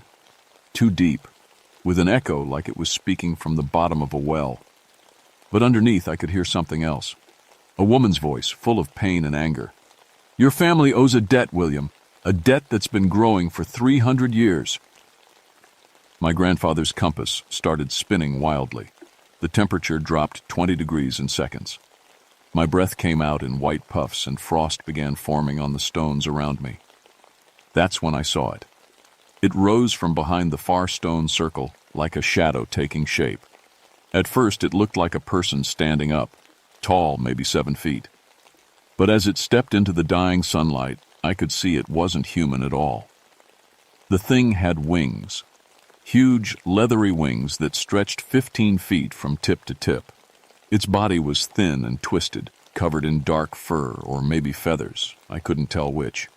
The face was the worst part. It looked almost human, but stretched and wrong, like someone had tried to remake a person from memory and got the details twisted. And its eyes. They glowed red in the growing darkness, and when they looked at me, I felt something cold wrap around my heart. "Margaret Thornfield," I whispered, remembering Mrs. Henderson's story. The thing smiled, showing too many teeth. She called me forth with her dying breath, bound me to this place with her pain and rage, and I have been waiting so long to meet another Hawthorne. It spread its wings and let out a sound that wasn't quite a scream and wasn't quite a roar. The noise echoed off the mountains, and somewhere in the distance I heard other voices answering, howling, crying, voices full of centuries of anger. I ran. I made it maybe 100 yards down the trail before I realized running was exactly what it wanted. The thing, the mountain devil, could have caught me in seconds with those wings. Instead, it was following me through the trees, just close enough that I could hear it moving. Playing with me. Every few minutes, it would let out that horrible cry, and the sound would bounce off the mountains like there were a dozen of them surrounding me. I'd catch glimpses of red eyes watching from the darkness, always just at the edge of my flashlight beam. My radio came to life again. This time, it was my own voice speaking. "Help me," I heard myself say. "It's got me trapped on the ridge. Send backup immediately." But I hadn't said those words. I was listening to my own voice calling for help while I stumbled through the dark woods, and I knew that anyone who tried to rescue me would be walking into a trap. I tried to switch to a different channel, but every frequency was broadcasting the same message. My voice, over and over, begging for help that would only bring more people to die. That's when I found Dr. Sarah Chen. She was hanging from a tree about 10 feet off the ground, wrapped in what looked like spider webs, but was too strong to be made by any normal spider. She was still alive, barely, and when she saw my flashlight, she tried to scream but could only make a weak, gasping sound. I climbed up and started cutting her down with my knife.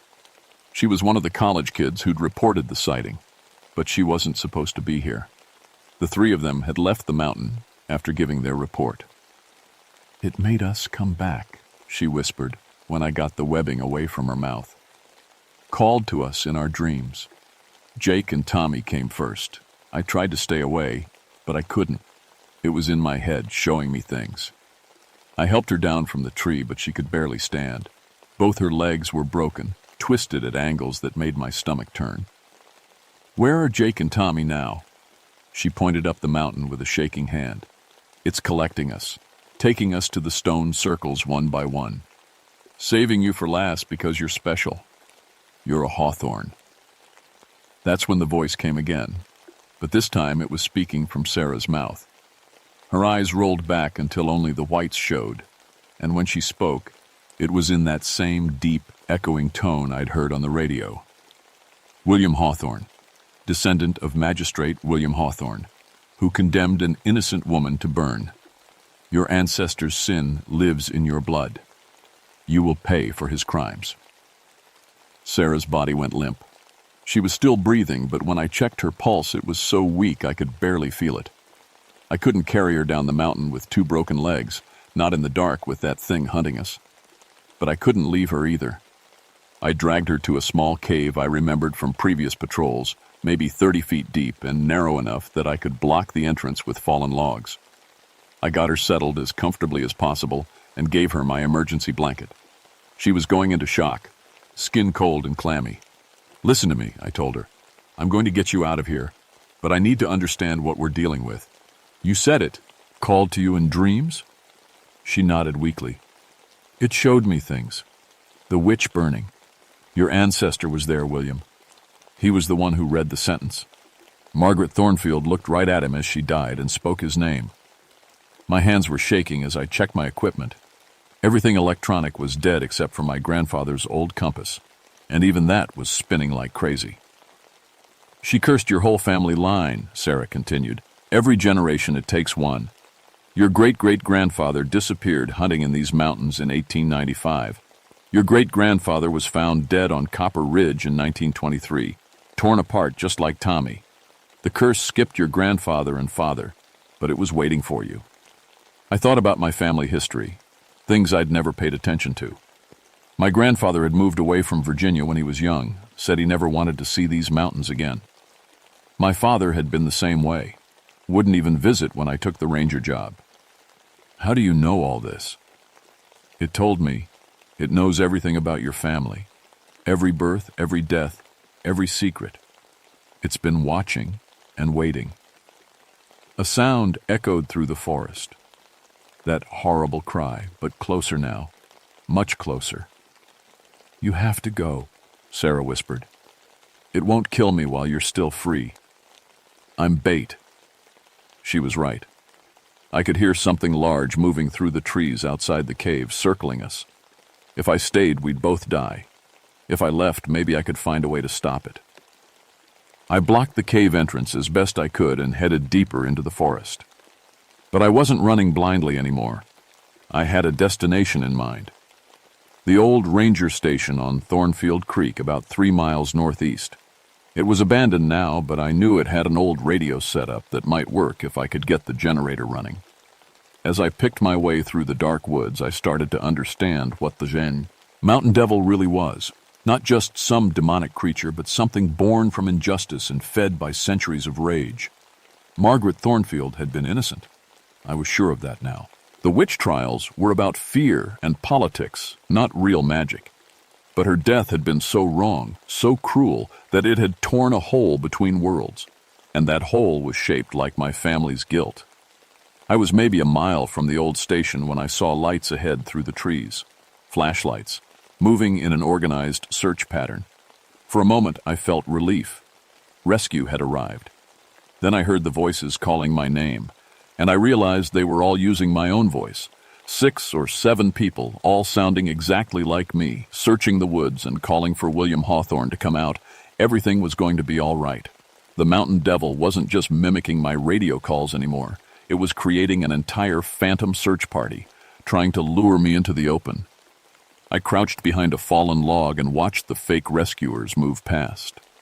In the darkness, they looked almost normal, but something was wrong with the way they moved. Too smooth, like they were floating just above the ground instead of walking. One of them stopped right next to my hiding spot and turned its head in my direction. In the flashlight beam, I could see its face clearly for the first time. It was me. Or rather, it was wearing my face like a mask. But the eyes were wrong. Too bright, and when they caught the light, they reflected red. "I know you're there, William," it said in my voice. "Why don't you come out and meet your family?" That's when I realized what the other searchers were. They all had my face, but they were different ages. A young man who might have been me at 20, an older version with gray hair and lines around the eyes, a boy who couldn't have been more than 16. The mountain devil was showing me every hawthorn it had claimed over the centuries, wearing their faces like trophies. "Your great-great-grandfather put up quite a fight," the young version said, grinning with my mouth. But in the end, he screamed just like all the others. I waited until they moved past, then crept toward the old ranger station. But I knew now that there would be no simple rescue, no calling for backup that could save me. This was about more than just surviving until morning.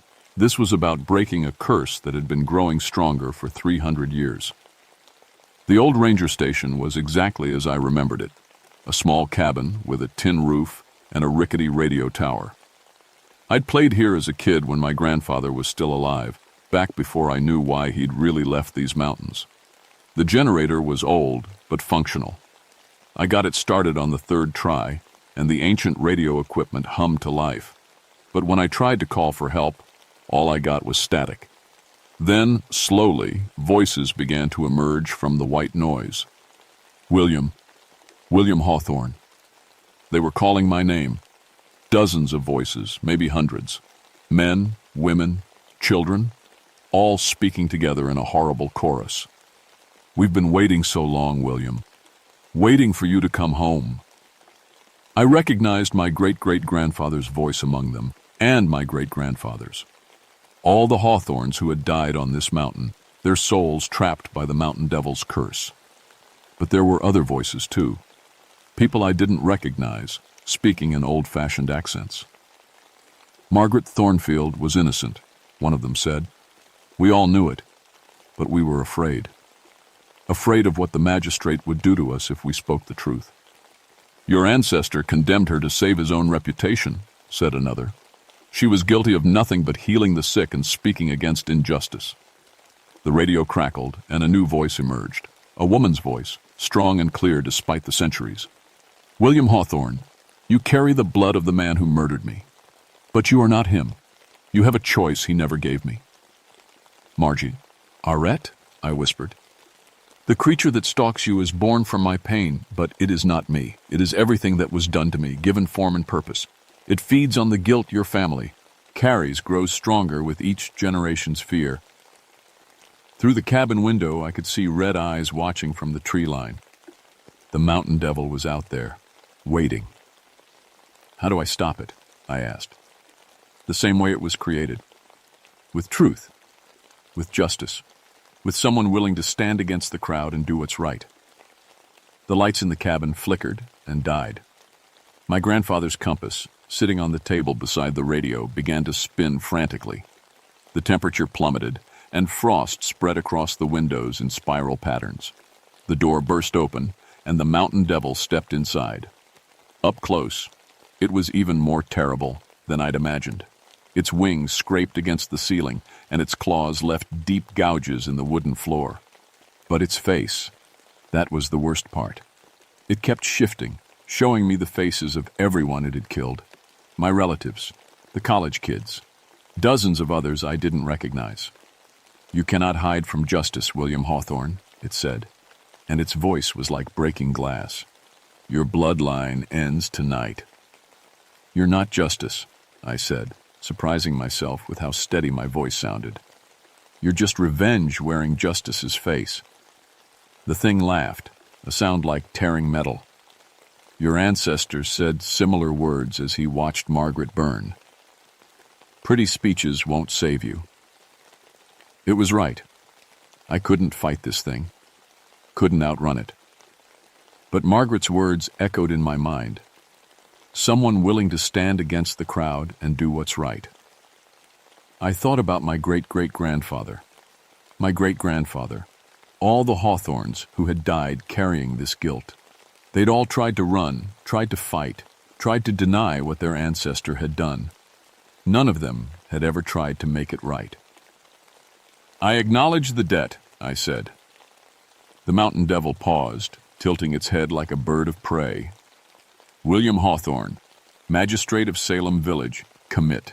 At a great injustice when he condemned Margaret Thornfield to death. She was innocent of the charges brought against her.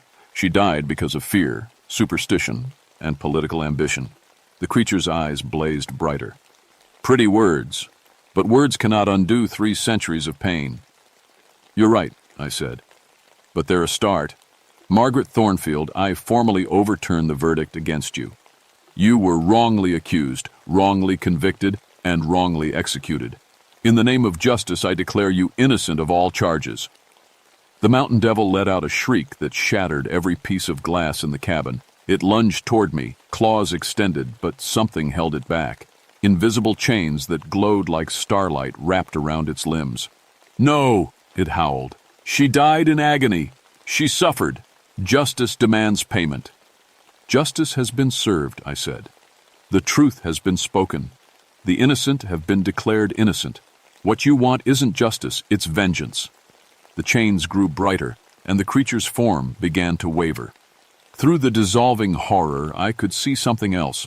A woman in simple colonial dress, her face marked by pain but no longer twisted with rage. Margaret Thornfield looked at me with sad, wise eyes. "The debt is paid, William.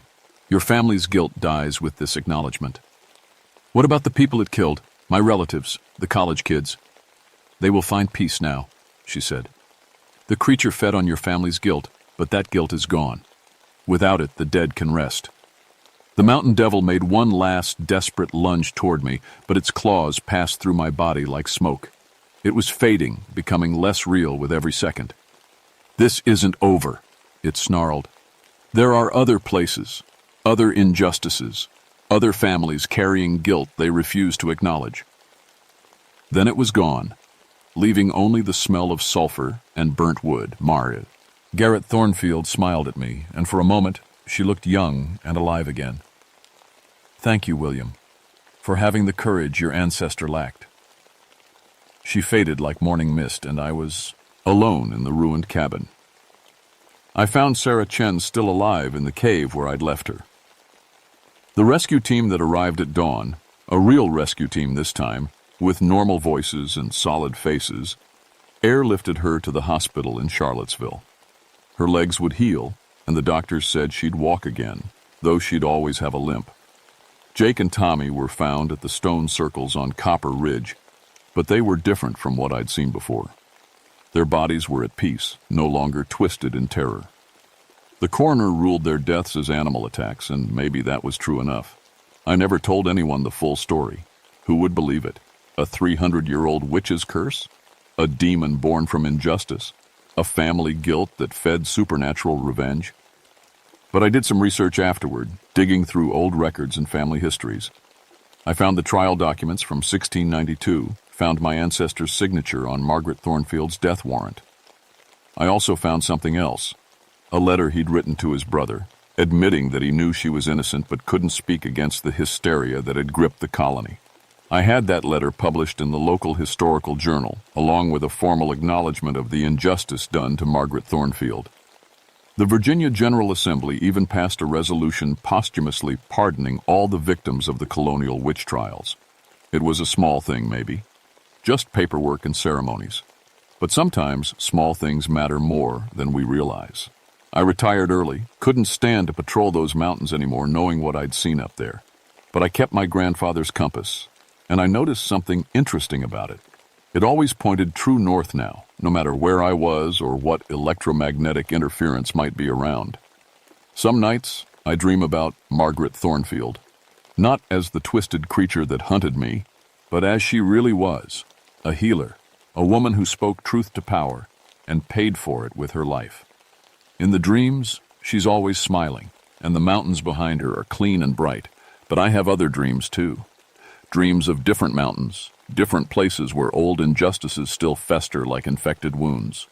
Places where other families carry guilt they won't acknowledge, feeding creatures born from centuries of pain. The mountain devil of Copper Ridge is gone, but it was right about one thing. There are other places, other debts waiting to be paid. I get letters sometimes from park rangers in Colorado and Montana, Alaska and Maine. Stories about strange encounters, equipment failures, and things that hunt in the wilderness where cell phones don't work and help is days away.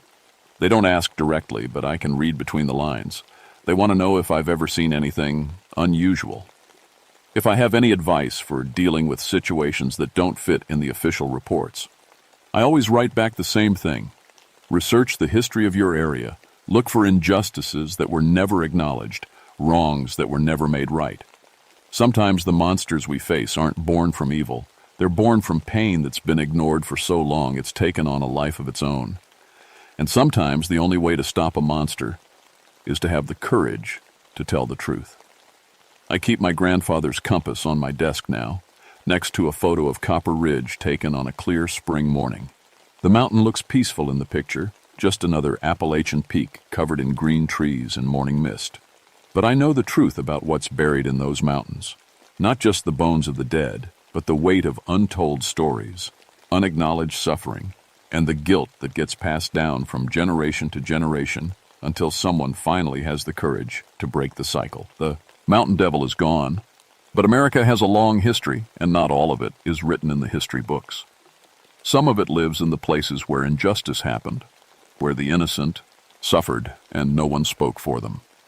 And in those places, in the deep wilderness where the modern world hasn't quite reached, old debts are still being collected by things that remember when the rest of us choose to forget. If you're ever hiking alone in the mountains and your equipment starts failing, if you hear voices calling your name in the darkness, if you see eyes watching from places they shouldn't be, remember Margaret Thornfield. Remember that sometimes the only way to banish the darkness is to shine a light on the truth. Even if that truth is 300 years overdue.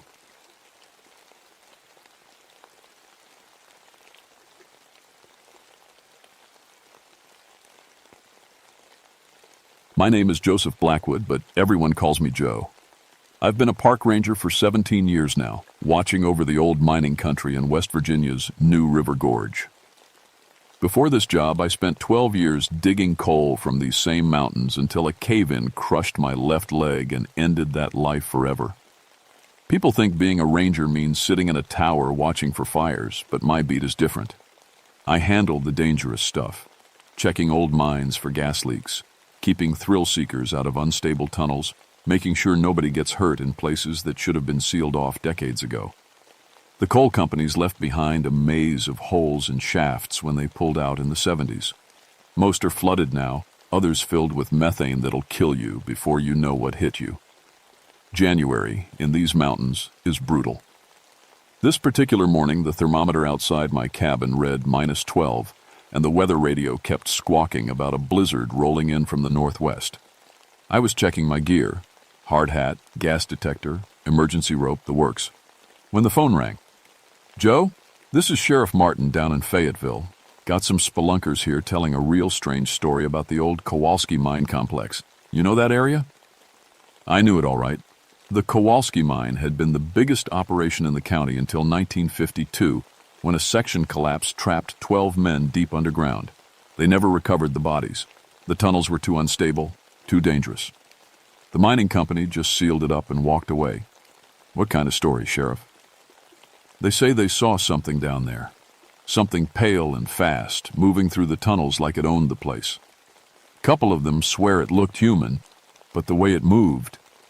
Martin's voice trailed off. Look, I know how it sounds, but these aren't kids or drunks. Professional cavers with 20 years. Experience, they're spooked bad. I promised to check it out, though I figured I'd find nothing more than shadows and overactive imaginations. Cave systems play tricks on your mind, especially deep ones where the darkness is so complete it feels solid. But it was my job to investigate, and with a storm coming, I needed to make sure nobody else went poking around down there. The drive to Kowalski took 40 minutes through winding mountain roads. Snow started falling as I parked near the old mine entrance, fat flakes that would soon turn this whole area into an impenetrable white maze. The mine opening itself was bigger than most, wide enough for the old coal cars to roll through. Someone had cut the chains on the safety barriers. Fresh cuts, too. I switched on my helmet light and pulled out my gas detector. The readings were good, no methane, no carbon monoxide. But something felt wrong as I stepped into that tunnel mouth. The air was too still, too quiet. Even abandoned mines usually have sounds: water dripping, wood creaking, the mountains settling. This place was silent as a grave. 20 feet inside, I found the first sign that the cavers weren't imagining things. Scratches in the tunnel wall, too high up for a man to make without a ladder. Too deep, too. Whatever made them was strong and had claws. The main tunnel stretched ahead into darkness. My light barely reached 50 feet before the blackness swallowed it completely. Ice crystals covered the support beams, and my breath came out in white puffs. But underneath the cold, I caught something else, a smell like copper pennies and old meat. That's when I found the deer.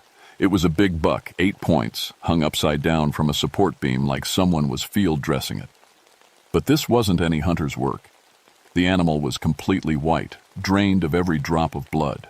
Its eyes had sunken back into its ski. Skull and the skin was tight as leather across the bones. 2 neat holes punctured its throat, too small for a knife, too precise for an animal bite. I've seen a lot of dead things in these mountains, but nothing like this. The deer looked like it had been hanging there for weeks, but there was no smell of rot, no flies. Just that metallic scent hanging in the cold air. My radio crackled with static when I tried to call it in. Too deep underground already, and I'd only gone a couple 100 yards. The storm would make things worse. I was on my own down here, and something told me I shouldn't be. But I had a job to do, and people were counting on me to keep them safe. So I checked my equipment one more time and started deeper into the mine, following the narrow-gauge rail tracks that disappeared into the darkness ahead. Behind me, snow began to pile up at the tunnel entrance, and the wind started to howl. I had no idea that I was walking into the home of something that had been hungry for almost 30 years. The main tunnel split into 3 branches about a quarter-mile in. I chose the middle path, following scrape marks on the walls that looked fresh. My footsteps echoed strangely in the narrow space, like they were being answered by other footsteps deeper in the mine. That's when I found the bear. It was a black bear, maybe 300 pounds, suspended from the ceiling just like the deer. Completely drained, skin like parchment, those same 2 puncture wounds in its throat. But what made my blood run cold was where they'd hung it, 40 feet inside a side tunnel, in a spot where you'd need climbing gear to reach the ceiling. No human being could have lifted a 300-pound bear up there alone. I played my light over the walls, looking for some explanation. That's when I saw them, handprints in the coal dust, pressed into the tunnel walls 8 feet off the ground. Human handprints, but the fingers were too long, and there were claw marks where the fingernails should be. My gas detector started clicking. Not methane, something else. The air was getting thicker, warmer, like I was walking into something's den. I should have turned back then, But you don't last 17 years in this job by running from the unknown. You figure it out, document it, and make sure it doesn't hurt anybody else. The tunnel curved to the left, then opened into a wider chamber carved out of the rock.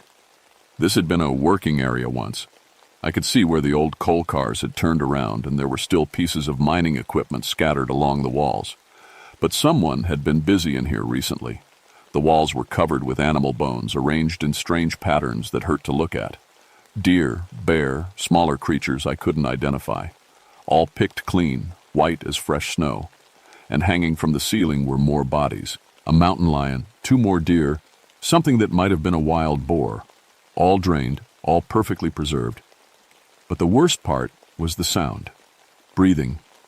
Deep, slow, coming from somewhere in the shadows beyond my light. Not quite human, but close enough to make my skin crawl. And underneath that, a wet sound like someone licking their lips. "Hello?" I called out, my voice cracking. "This is Park Ranger Blackwood. If someone's in here, you need to identify yourself." The breathing stopped. I swept my light across the chamber, trying to penetrate the darkness. Nothing. But I could feel eyes on me, watching, waiting. My hand went to my sidearm, a .38 revolver that suddenly felt like a toy. That's when it moved. A flash of pale skin at the edge of my light, gone before I could focus on it. Fast as a striking snake, quiet as smoke. But I'd seen enough to know it was big, and it was definitely human, or had been once. "I'm not here to hurt you," I called out, backing toward the tunnel entrance. "But you can't be doing this to the animals. People are going to come looking, and they're going to get hurt." A voice answered me from the darkness, low, rough, like someone who hadn't used it in years. "People, already hurt. Long time ago. Left us here. To die." The words hit me like a physical blow. Us. There was more than one. "Who are you?" I asked, still backing away. "What happened to you?" "Kowalski Mine, 1952. Section 7 collapse. 12 men trapped." The voice was getting closer, though I still couldn't see anything. "Company sealed us in, left us in the dark, in the cold, in the hunger." My blood turned to ice water. The mine disaster. 12 men trapped and never recovered. But that was almost 30 years ago. Nobody could survive down here for 30 years. "That's impossible," I whispered. "Impossible?" Something that might have been laughter echoed through the chamber. "You think dying is impossible? You think hunger is impossible? You think watching your friends waste away in the dark is impossible?" I reached the tunnel mouth, but behind me I could hear it moving. Not walking, flowing, like it was crawling along the walls and ceiling. Getting closer. "We found a way to live, Ranger Blackwood. Found a way to never be hungry again. The deer come into the tunnels when the snow gets deep. The bears look for caves to winter in. They feed us now. Keep us strong. Feed you how? But I already knew the answer. Blood, Ranger. Sweet, warm blood. Keeps the cold away. Keeps death away. We learned that watching Jimmy Morrison die. Poor boy lasted 6 days after the collapse. We helped him along at the end. And when we drank what he had left," a long pause, "we felt better, stronger, warmer." I was running now, stumbling back through the main tunnel, my light bouncing crazily off the walls. Behind me I could hear it following, not hurrying, just keeping pace like a cat playing with a mouse. "Don't run, Ranger. You'll hurt yourself in the dark. And we need you healthy, need you strong. It's been a long winter, and the animals are getting scarce." I reached the main entrance just as the blizzard hit in full force. Snow whipped horizontal across the opening, and the wind howled like something in pain. Behind me, the thing from the mine had stopped following. I could see 2 pale points of light in the darkness, eyes reflecting my flashlight beam. "We'll wait, Ranger Blackwood. Storm's getting bad out there. You'll be back, and when you come back, we'll be ready." I made it to my truck and locked the doors, knowing how stupid that was, but needing to do it anyway. My hands were shaking so bad I could barely get the key in the ignition. As I drove away, I kept checking the rearview mirror, expecting to see something pale running after me through the snow. But there was nothing there except darkness and the storm. It wasn't until I got back to my cabin that I realized the truth. Whatever was down in that mine knew my name, had been waiting for me specifically, and it had called itself We. There wasn't just one monster in those tunnels. There were 12 of them. The miners who died in 1952 hadn't died at all. They'd become something else. Something that fed on blood and lived in darkness and waited 3 decades for someone to come close enough to join them. And now they knew exactly where to find me. I didn't sleep that night. Every time I closed my eyes, I heard that voice talking about hunger and darkness and the sweet taste of blood. By morning, the storm had dumped 2 feet of snow across the mountains, and my truck was buried up to the windows. I tried calling Sheriff Martin, but the phone lines were down. Tried the radio. Nothing but static. The storm had cut me off from the outside world completely, which meant nobody was coming to help, and nobody would miss me if I didn't check in for a few days. That's when I found the first sign they'd been here. Tracks in the snow around my cabin. Human footprints, but wrong somehow. Too long, with claw marks where the toes should be. They rolled the building 3 times before disappearing back into the woods. Next to my bedroom window, the snow was packed down like something had been standing there for hours, watching me sleep. I loaded my .38 and checked every lock twice, but I knew locks wouldn't keep them out if they really wanted in. Whatever those miners had become, they were strong enough to drag a 300-pound bear up a mine shaft. A wooden door wouldn't slow them down for long. The second night was worse. Around midnight, I heard scratching on the roof. Slow, deliberate scratches like claws on wood. I grabbed my flashlight and went outside, but there was nothing there except more tracks in the snow. These led from the roof to the woods, and some of the footprints were 30 feet apart.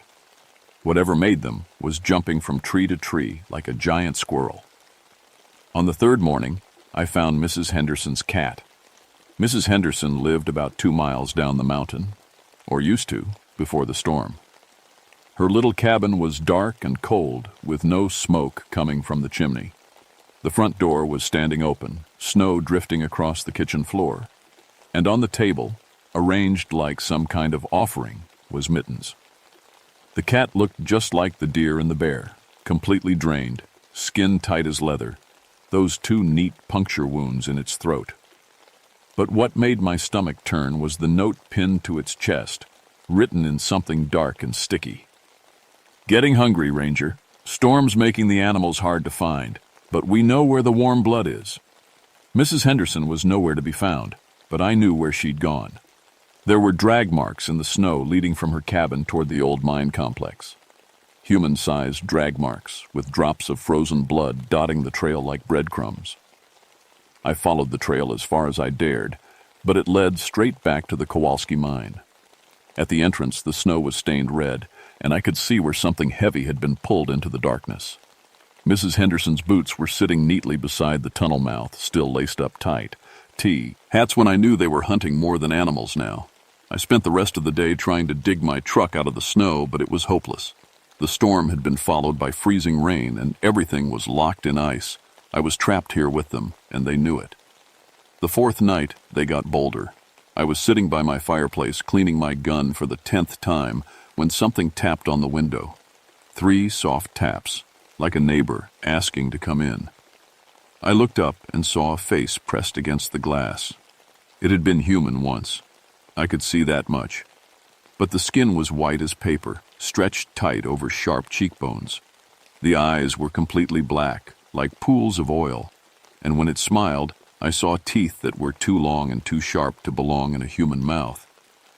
"Let us in, Ranger," it whispered, its voice somehow carrying through the glass. "It's cold out here. We just want to get warm." I raised the gun and pointed it at the window. The thing's smile got wider. "Bullets won't stop us, Joe. We've been shot before, crushed under tons of rock, left to die in the dark. We're harder to kill than we used to be." "What do you want?" I managed to ask. We told you. We're hungry. The storm killed most of the deer. The bears are all denned up where we can't reach them. We need fresh blood, Joe.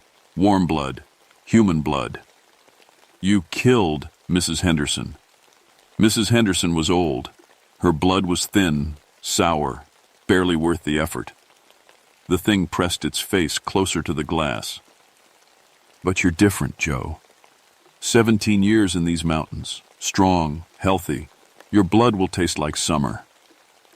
I pulled the trigger. The bullet shattered the window, but the thing was gone before the glass hit the floor. I heard laughter echoing from the woods, coming from at least 3 different directions. You can't stay awake forever, Joe, one of them called out. And we've got all winter. I boarded up the broken window and sat with my back to the fireplace, gun in my lap. Outside, I could hear them moving around the cabin, testing the walls, looking for weak spots. Sometimes they would scratch on the roof or tap on the remaining windows. Once, something tried the door handle, turning it slowly back and forth. But they didn't try to break in. Not yet. They were playing with me, like cats with a mouse, making me sweat, making me scared. Fear made the blood taste better, they'd probably learned. Fear was seasoning. As dawn broke on the 5th day, I realized the truth. They weren't just hunting me for food. They were recruiting. 12 miners had gone into that hole in 1952. 12 miners had become something else. But 12 wasn't enough for them. They wanted more. They wanted me to join their underground family, to become another pale thing that fed on blood and lived in darkness. And if I didn't find a way to stop them soon, they'd get their wish. The snow was starting to melt, and I could hear water dripping from the roof. The storm was breaking up, which meant help might be coming. But it also meant the creatures would be getting desperate. Tonight, they would stop playing games. Tonight, they would come for me. The attack came just after sunset. I heard them on the roof first, claws scrabbling across the shingles like a pack of giant rats. Then the walls started shaking as they threw themselves against the cabin, testing every board, every nail. My boarded-up windows cracked under the pressure, and I could see pale fingers poking through the gaps. "Time to come out, Joe," one of them called. "Time to come home." I grabbed my emergency backpack and headed for the back door. If I could make it to the woods, maybe I could outrun them until daylight. But when I opened the door, 2 of them were waiting for me. The first one had been a big man in life. Broad shoulders, thick arms, probably a coal loader. But now his skin was white as bone, and his fingernails had grown into black claws. The second was smaller, maybe the mine force man, with intelligent eyes that gleamed like a hungry animal's. "Hello, Joe," the smaller one said. "My name's Luther Kowalski. I owned this mine before the accident, before we became what we are now." I slammed the door and ran for the front of the cabin, but they were already inside, moving impossibly fast, flowing like liquid shadow from room to room. I made it to the living room before strong hands grabbed me from behind. "Easy, Joe," Luther's voice was right beside my ear. "We're not going to hurt you. Much." They dragged me outside and through the snow toward the mine. I fought, but it was like fighting steel cables. They were so strong it was almost funny. I might as well have been a child struggling against adults. "Why me?" I gasped as we reached the tunnel entrance. "Because you understand these mountains," Luther said. "Because you know the old mines, the hidden places. Because you could help us spread beyond this valley. There are thousands of abandoned mines in West Virginia, Joe. Thousands of places where we could make new families." The tunnel was warm after the cold outside air, and I could smell that metallic scent again. Old blood and hunger. They carried me deep into the mine, past the chamber where I'd first heard Luther's voice, into sections I hadn't seen before. This part of the complex had been turned into living quarters. The walls were lined with sleeping alcoves carved from the rock, each one stained dark with something I didn't want to think about. Mining equipment had been arranged into furniture, ore carts for tables, support timbers for chairs. Electric cables ran along the ceiling, powered by an old generator that chugged and wheezed in the darkness. And everywhere, hanging from hooks and chains, were the drained remains of animals. Dozens of them, maybe hundreds, all white and mummified, all with those same 2 puncture wounds. "Well, come to our home, Joe," Luther said, spreading his arms wide. "Isn't it beautiful? We've been working on it for 30 years, made it perfect for our kind." He gestured toward the sleeping alcoves, and I saw pale faces peering out at me. More miners, all transformed into these blood-drinking things. I counted 11 of them, which meant Luther was the 12th. The complete set. "You're going to love it here," Luther continued. "No more worrying about the weather. No more being alone. You'll have brothers, Joe. Family. And you'll never be hungry again." "I won't become like you," I said, but my voice sounded weak even to me. "Oh, but you will." Luther's smile showed those razor teeth. "See, we learned something interesting about the transformation. It works best when the subject is willing, when they choose to become like us. Fighting it just makes the process messy." He nodded to the others, and they started closing in. I saw their eyes gleaming in the generator's dim light, saw their claws extending like switchblades. "But we have ways of making people willing," Luther whispered.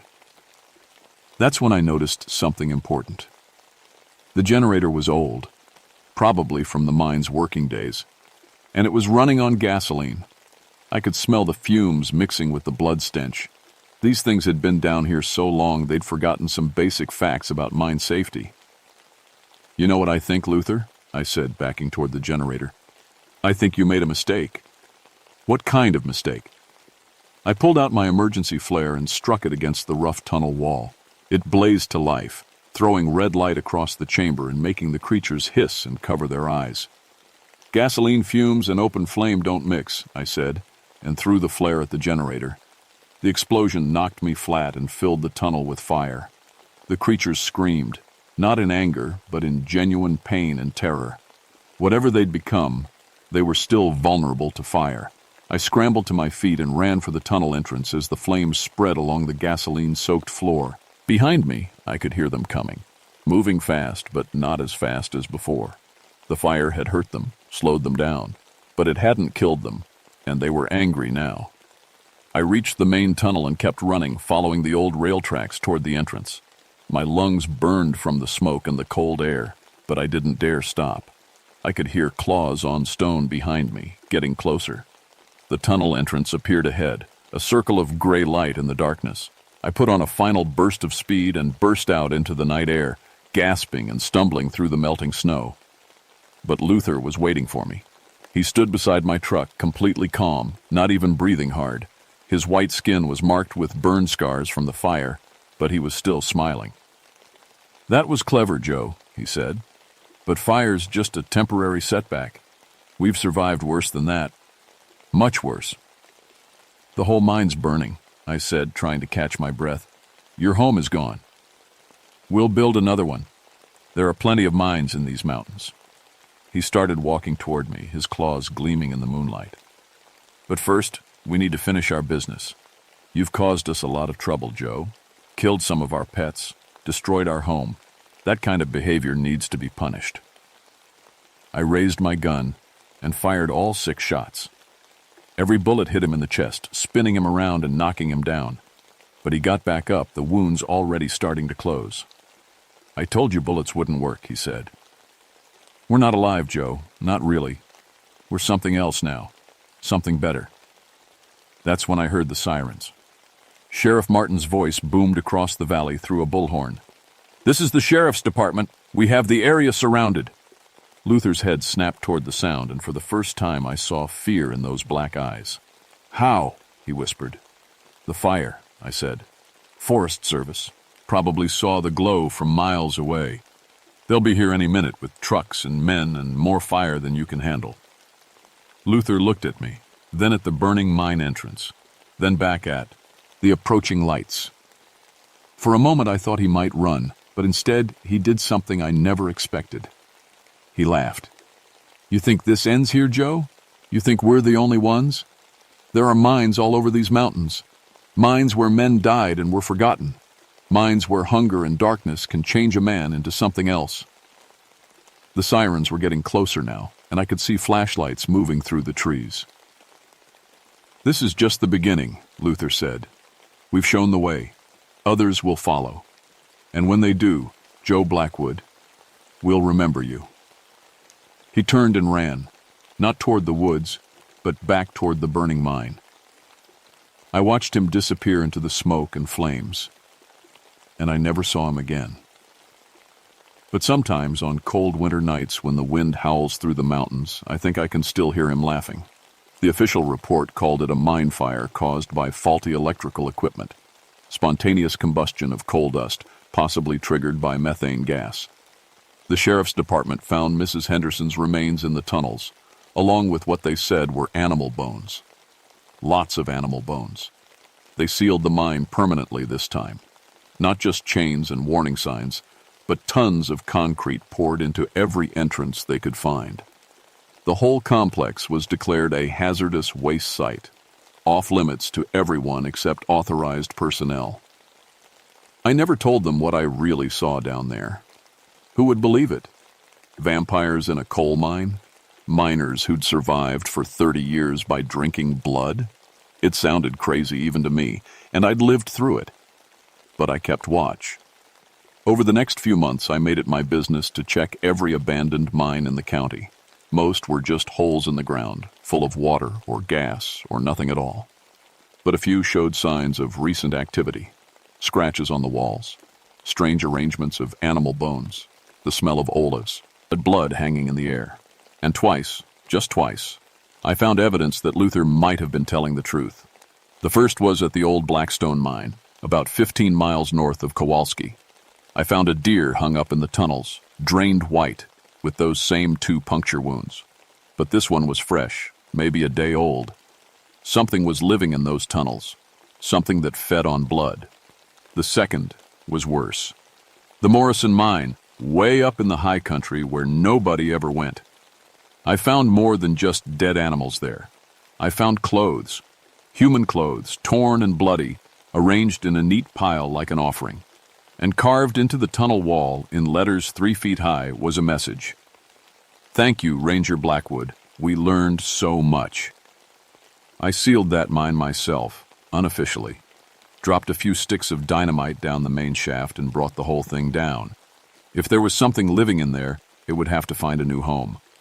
But I know it's not over. Luther was right. There are hundreds of abandoned mines in these mountains, places where men died and were forgotten. Places where hunger and darkness might work their changes on what's left behind. I still do my rounds, checking the sealed entrances, watching for signs. I carry more than a .38 now. I've got a shotgun loaded with incendiary shells, and I know where to find mining explosives if I need them. Fire and dynamite seem to work better than bullets against things that aren't really alive anymore. My official reports never mention vampires or blood-drinking miners. I write about methane leaks and unstable structures and recommend keeping people away from dangerous areas. It's easier that way, safer. But sometimes I get calls from other rangers in other states. Stories about strange things in abandoned mines. Cattle found drained of blood near old mining districts. Spelunkers who go into historical Einsitz and never come back out. I listen to these stories, and I take notes, and I remember Luther Kowalski's promise that this was just the beginning, that others would follow. And I know that somewhere in the darkness beneath these mountains, things that were once human are waiting for the next unlucky soul to stumble into their territory. Things that have learned patience over decades of hunger. Things that know how to hide, how to hunt, how to survive in places where normal people fear to go. The coal industry left behind more than empty holes and poisoned water when it pulled out of these mountains. It left behind something hungry, something that remembers what it was like to be human, but has forgotten what it was like to be humane. I'm 58 years old now, and I've been thinking about retirement. But every time I consider hanging up my badge, I remember those pale faces in the mine, and Luther's voice promising that this was just the beginning. So I stay. I watch. I wait, because somebody has to. And because I know that somewhere in the darkness, they're watching me too, waiting for the day when I get too old or too slow or too careless to stop them from spreading their hunger to new places, new victims. The coal mines made these mountains what they are. The coal mines took men and turned them into something else. And the coal mines aren't done with us yet, not by a long shot.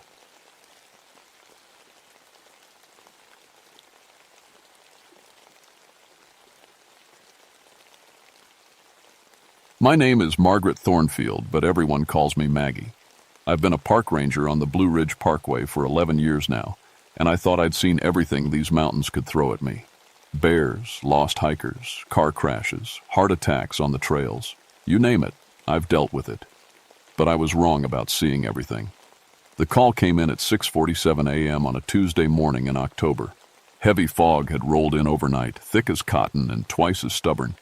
I could barely see my own hands as I drove my ranger truck toward Devil's Backbone, that nasty S-curve everybody warns tourists about.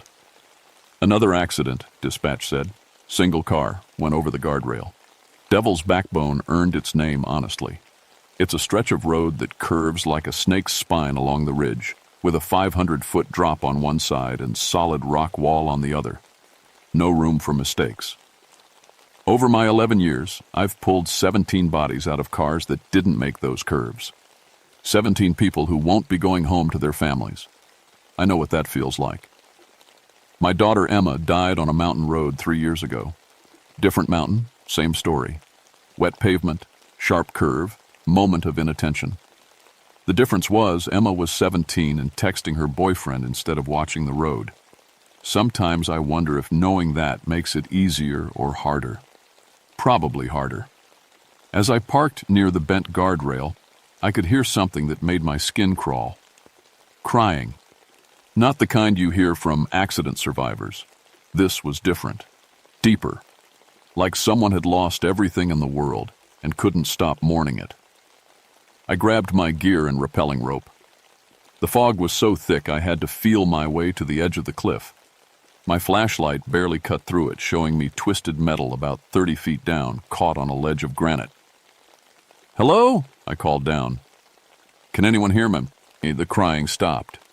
Complete silence except for my heart hammering in my chest.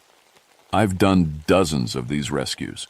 You learn to push down the fear, focus on the job.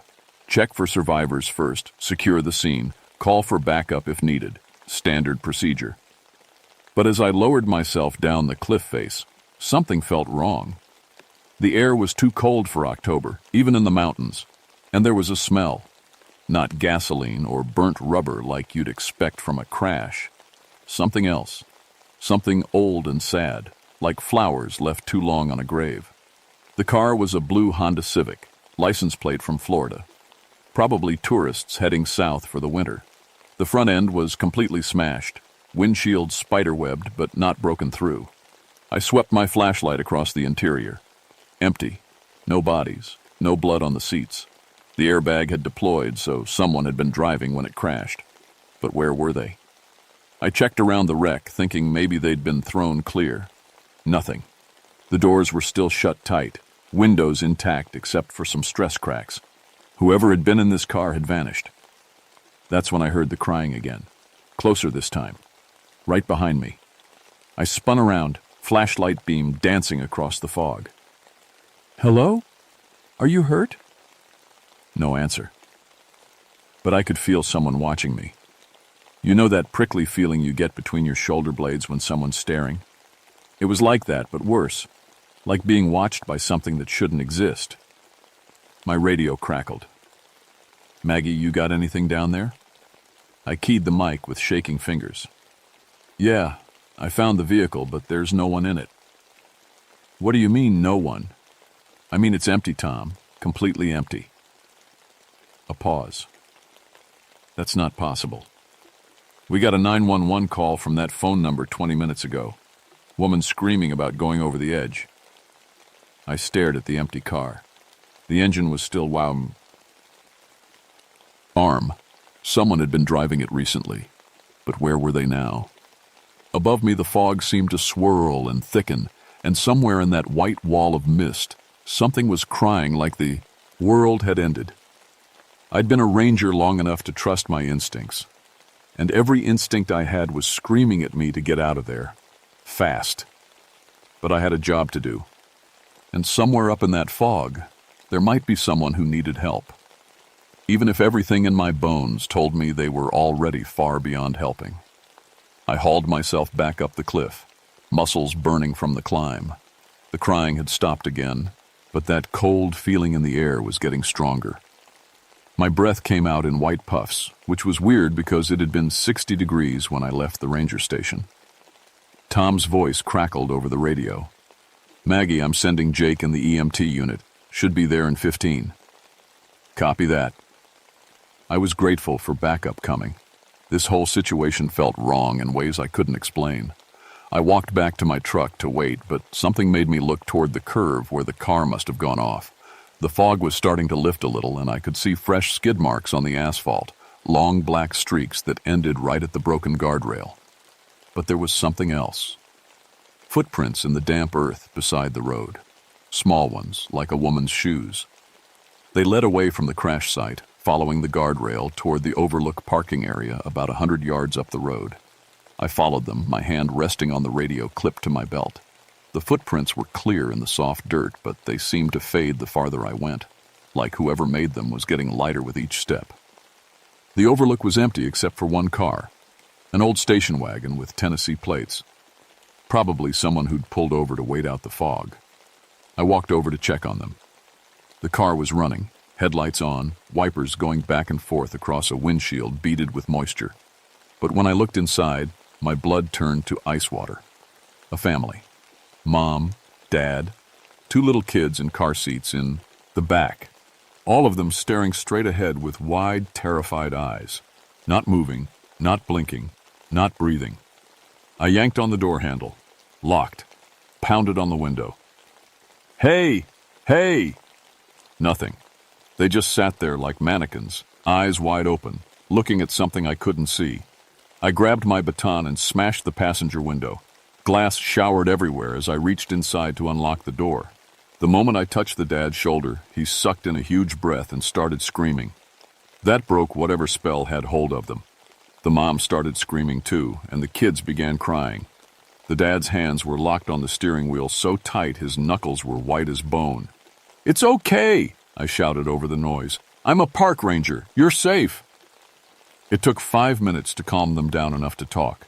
The mom, Sarah Mitchell, kept looking around like she expected something to jump out of the fog at any second. "There was a woman," she whispered, "in the road, right in front of our car." "What did she look like?" "Tall, thin, long dark hair hanging down over her face. She was wearing a white dress, but it was torn and dirty." Sarah's voice shook. "She was crying, screaming something at us." The dad, Bill, nodded. I hit the brakes hard as I could. Thought we were going to hit her for sure. But when I looked up, she was gone, Sarah finished. Just gone. But we couldn't move, couldn't even blink. It was like she froze us somehow. I felt goosebumps crawl up my arms. What was she screaming? Sarah and Bill looked at each other. "Don't go," Sarah said quietly. She kept screaming, don't go," over and over. Just then, Jake's EMT truck rounded the curve, red and blue lights cutting through the fog. I'd never been so happy to see backup in my life. But as Jake parked and got out, something made me turn back toward Devil's Backbone. The fog was thicker again, rolling across the road like a living thing, and somewhere in that white wall I could hear it, crying, getting closer. "Jake," I called, "get that family out of here, right now." "What? Maggie, what's wrong?" The crying was louder now, and underneath it I could hear something else, a voice, thin and desperate, carried on the wind. "Don't go, please don't go." Jake must have heard it too because his face went pale. "What the hell is that?"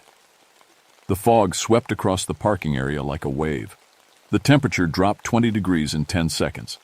Ice started forming on my truck's windshield, and then I saw her, standing at the edge of the fog, right where the road curved toward Devil's Backbone. A woman in a torn white dress, long dark hair hanging over her face. She was so thin she looked like she might blow away in the wind. But when she lifted her head and looked at us, I could see her eyes. They were full of tears and pain and a desperate need that made my chest ache. She opened her mouth and let out a wail that made every window in the parking area crack. The sound went through me like a knife, hitting some deep place I'd kept locked up since Emma died. "Don't go," she screamed. "Please don't go. The children, my children." Then the fog swallowed her, and she was gone. Jake was standing frozen beside his truck, staring at the spot where she'd been. The Mitchell family was crying again, clutching each other in their car. And somewhere down the mountain, a car horn started blaring. Long, continuous blasts that meant only one thing: another accident. The horn was coming from the direction of Devil's Backbone. Jake and I ran to our vehicles, leaving the Mitchells with instructions to drive straight to the ranger station and wait for us there. As we raced down the winding road, the fog seemed to follow us. I could see it in my rearview mirror, rolling along behind my truck like it had a mind of its own. The temperature gauge on my dashboard was dropping fast, from 60 degrees to 40, then 30. We found the second accident, at the worst part of the curve. A red pickup truck had slammed head-on into the rock wall. The front end was completely crushed, steam rising from the cracked radiator. But this time, there was someone inside. Jake got there first with his medical kit. I could hear him swearing as he tried to get the driver's door open. It was crumpled like a beer can. "Passenger side," I shouted, running around the truck. That door opened, but barely. I had to put my shoulder into it. The driver was a man in his 50s, conscious but bleeding from a cut on his forehead. His right leg was twisted at an angle that made my stomach turn. "Sir, can you hear me?" Jake was checking his pulse, looking for other injuries. "I saw her," the man whispered. "I saw her in the road." I felt that cold chill again. "Who did you see?" "A woman, in white. She was crying, waving her arms at me. I tried to stop, but..." He winced as Jake checked his leg. "She looked so sad, like she'd lost everything." Jake caught my eye over the injured man's head. We both knew what the other was thinking. This was too much to be coincidence. While Jake worked on stabilizing the driver, I walked back toward the curve. The fog was thicker here, so thick I could barely see 10 feet in any direction. But I could feel her, the same presence I'd felt down by the first wreck. "I know you're there," I said to the fog. "I know you're trying to help, but people are getting hurt." The crying started again, softer this time, sad instead of desperate. Then she stepped out of the mist. Up close, she was even more heartbreaking.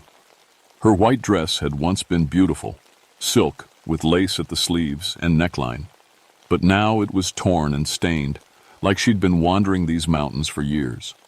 Her face was pale as moonlight, with dark circles under her eyes that spoke of endless tears. But it was her hands that made me gasp. "Sho." He was holding something against her chest, something small and bundled in a blanket. And when I looked closer, I could see 2 more bundles at her feet. Children. She was holding children. "My babies," she whispered, and her voice was like wind through dead leaves. "My precious babies. I couldn't save them." I took a step closer, and she didn't disappear this time.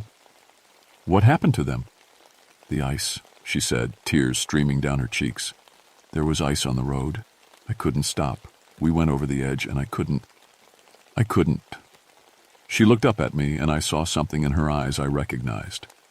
The same guilt I carried every day since Emma died. The same what-if questions that never had good answers. "You blame yourself," I said quietly. She nodded. "I should have driven slower. Should have stayed home that day. Should have protected them better." "What's your name?" "Catherine. Catherine Harlow." She shifted the bundle in her arms. "These are my children, Mary, James, and little Sarah. They were so young." Behind me, I could hear Jake calling for a medical helicopter. The injured man needed surgery fast, but I couldn't leave Catherine. Something told me this was important, that understanding her was the key to everything. When did this happen, Catherine? 1923, she whispered. November 15th, 1923. The first big ice storm of the winter. That explained the old-fashioned dress, the formal way she spoke. She'd been wandering these mountains for over 70 years, trying to save other families from the same fate as hers. But the people you're trying to warn, I said gently, they're crashing because they see you. You're scaring them. Her face crumpled. I don't know how to stop. Every time someone drives toward the curve, I see my children again. I see the ice, the skid, the fall. I have to warn them. I have to try to save them. The fog was starting to clear, and I could hear the helicopter approaching. Jake would need my help getting the injured man ready for transport, but Catherine was looking at me like I was her last hope. There has to be another way, I told her. A way to protect people without scaring them into crashing. She shook her head. I've tried everything. I've tried staying away, but I can't. Something pulls me back here. Some need I can't ignore. The helicopter was getting louder. Catherine's form was already starting to fade as the fog lifted. Wait, I called. Don't go. We can figure this out together. But she was already dissolving into mist, her last words carried on the wind. Find them. Find my children. Help them rest, and maybe I can too. I stood there staring at empty air, my mind racing. Find her children. But how do you find the graves of people who died in 1923? Jake's shout snapped me back to reality. Maggie, I need help with the stretcher. I ran back to help load the injured man into the helicopter. But as the aircraft lifted off and disappeared into the gray sky, I couldn't stop thinking about Catherine Harlow and her 3 children. Somewhere in these mountains were 4 graves that had been forgotten for 70 years. And until someone remembered them, until someone helped them find peace, Catherine would keep trying to save lives in the only way she knew how, even if it meant causing the very accidents she was trying to prevent. 3 days later, I was in the County Historical Society building, digging through dusty records from the 1920s.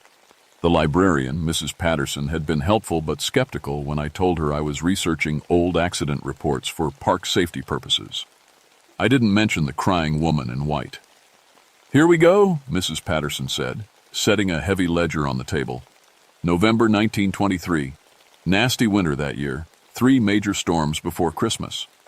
I flipped through pages of careful handwriting, looking for any mention of the Harlow family. And there it was, dated November 16th, 1923. Family of 4 perished yesterday evening when a automobile went over Devil's Backbone during ice storm.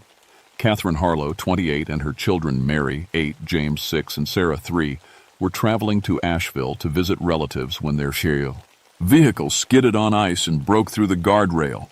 Bodies recovered this morning by volunteer rescue team. Husband Robert Harlow away on business in Richmond. Services pending. My hands were shaking as I read. Catherine had been only 6 years older than I was now when she died. Her children were just babies. Mrs. Patterson, I called. Do you know where the Harlows were buried? She adjusted her glasses and peered at the record. Oh my, that's a sad story. I remember my grandmother talking about it. The husband was so grief-stricken he couldn't bear a funeral. Just had them buried quickly and left town. Nobody knows where they ended up. There has to be a record somewhere. Well, there's the old St. Mary's Cemetery up on Hickory Ridge. That's where most folks were buried back then. But it's been abandoned for decades. Half the headstones are broken or grown over. I got directions to the cemetery and spent the rest of the afternoon driving mountain roads I'd never seen before. St. Mary's was tucked into a hollow between 2 ridges, surrounded by oak trees that had grown huge in the decades since anyone cared for the graves. The cemetery was in bad shape. Broken headstones, weeds everywhere, old graves marked only by sunken spots in the earth. I walked through the rows, pushing aside kudzu vines and brambles, looking for any sign of the Harlow family. I was about to give up when I found them. 4 small headstones in the back corner, so covered with moss and dirt I almost missed them. When I cleared away the growth, I could make out the carved names. Catherine Harlow, beloved wife and mother. Mary Harlow, age 8. James Harlow, age 6. Sarah Harlow, age 3. The dates confirmed it. They'd all died on November 15th, 1923. But something was wrong. The graves were empty. Not dug up exactly, but the ground over them was hollow, like nothing had ever been buried here at all. I was kneeling beside Catherine's headstone when the temperature dropped 30 degrees in 5 seconds. Frost appeared on the grass around me, and the air filled with that familiar smell of old flowers and grief. "You found us." I turned around slowly. Catherine was standing at the edge of the cemetery, still holding her children. But something was different. She looked more solid, more real than before. "The graves are empty," I said. She nodded sadly. "Robert couldn't bear to bury us. He had the stones made, held a service for the town. But our bodies are still down there, in the car at the bottom of the ravine. We never got the rest we deserved. That's why you can't leave the mountain. The children don't understand. They think we're still driving to Asheville to see their grandparents. They keep asking when we'll get there." Her voice broke. "I can't tell them we'll never get there. I can't tell them they're dead." Behind her I could see them now, 3 small shapes in the mist, playing some ghostly game of tag between the headstones. They looked so normal, so alive, except for the pale light that seemed to shine through them. "What do you need me to do?" "Help them understand. Help them let go. They trust you.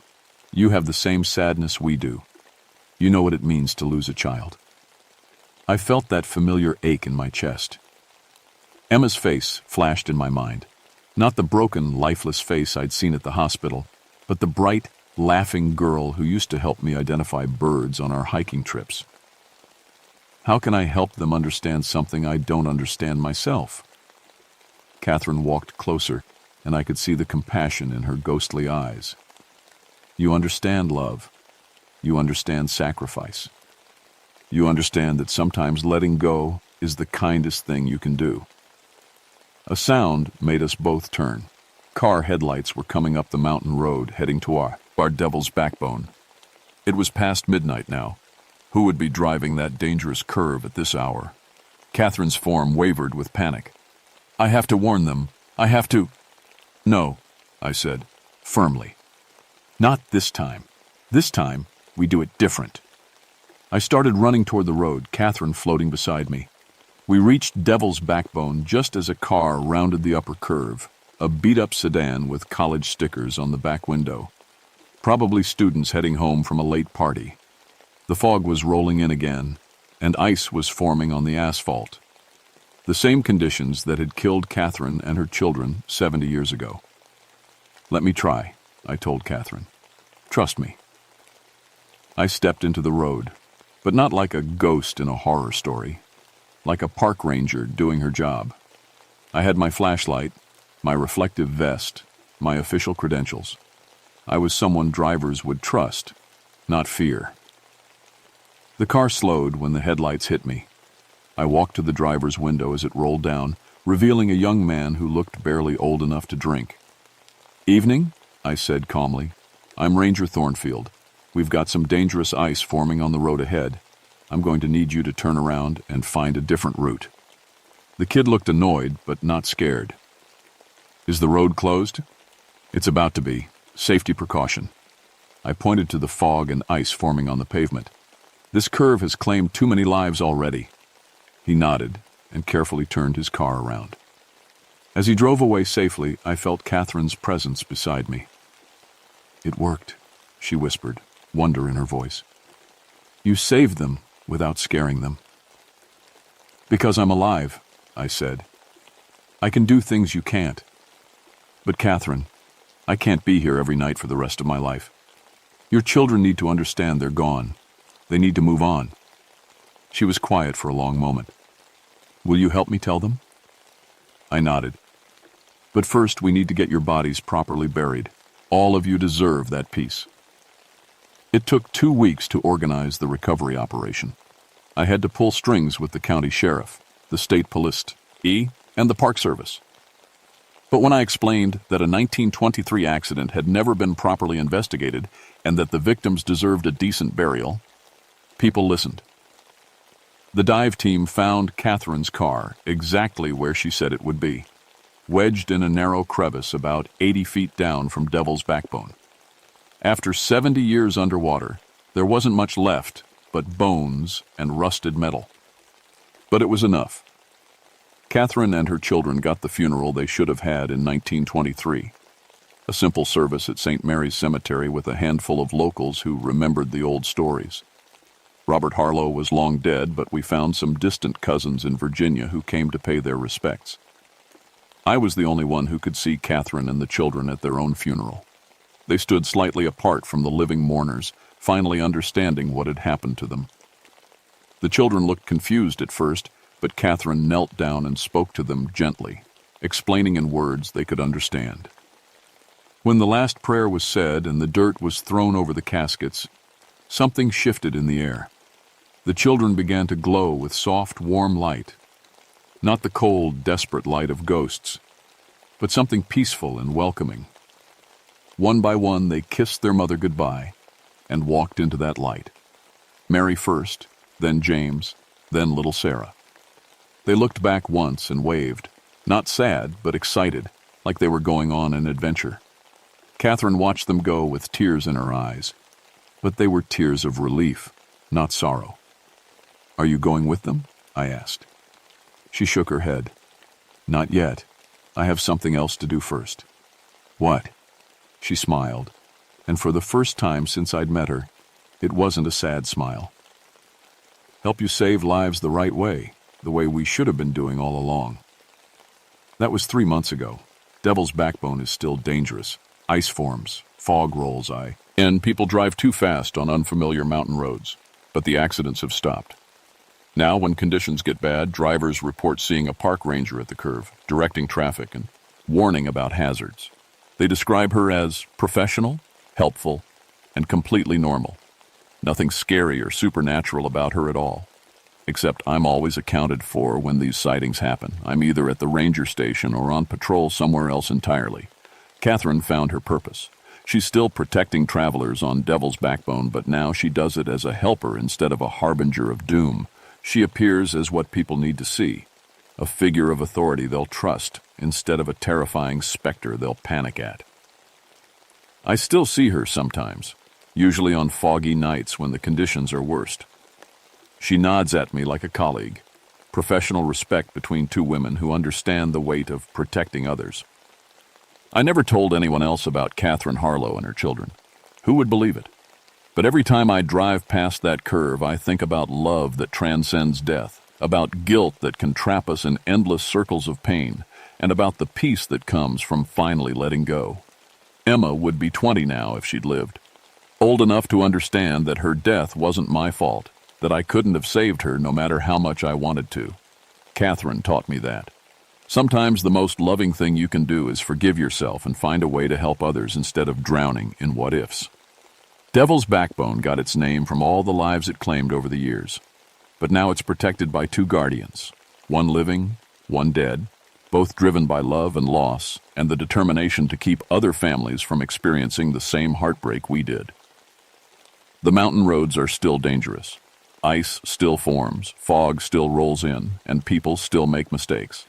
But now, when tragedy threatens, there are two park rangers watching over Devil's Backbone, one who can fill out incident reports and call for backup, and one who can appear wherever she's needed most for as long as travelers need protection from the darkness that lurks on these ancient mountain curves. Some nights, when the wind is right, you can still hear crying in the fog. But it's different now, not desperate or haunted, but peaceful, like a lullaby sung to help weary travelers find their way safely home.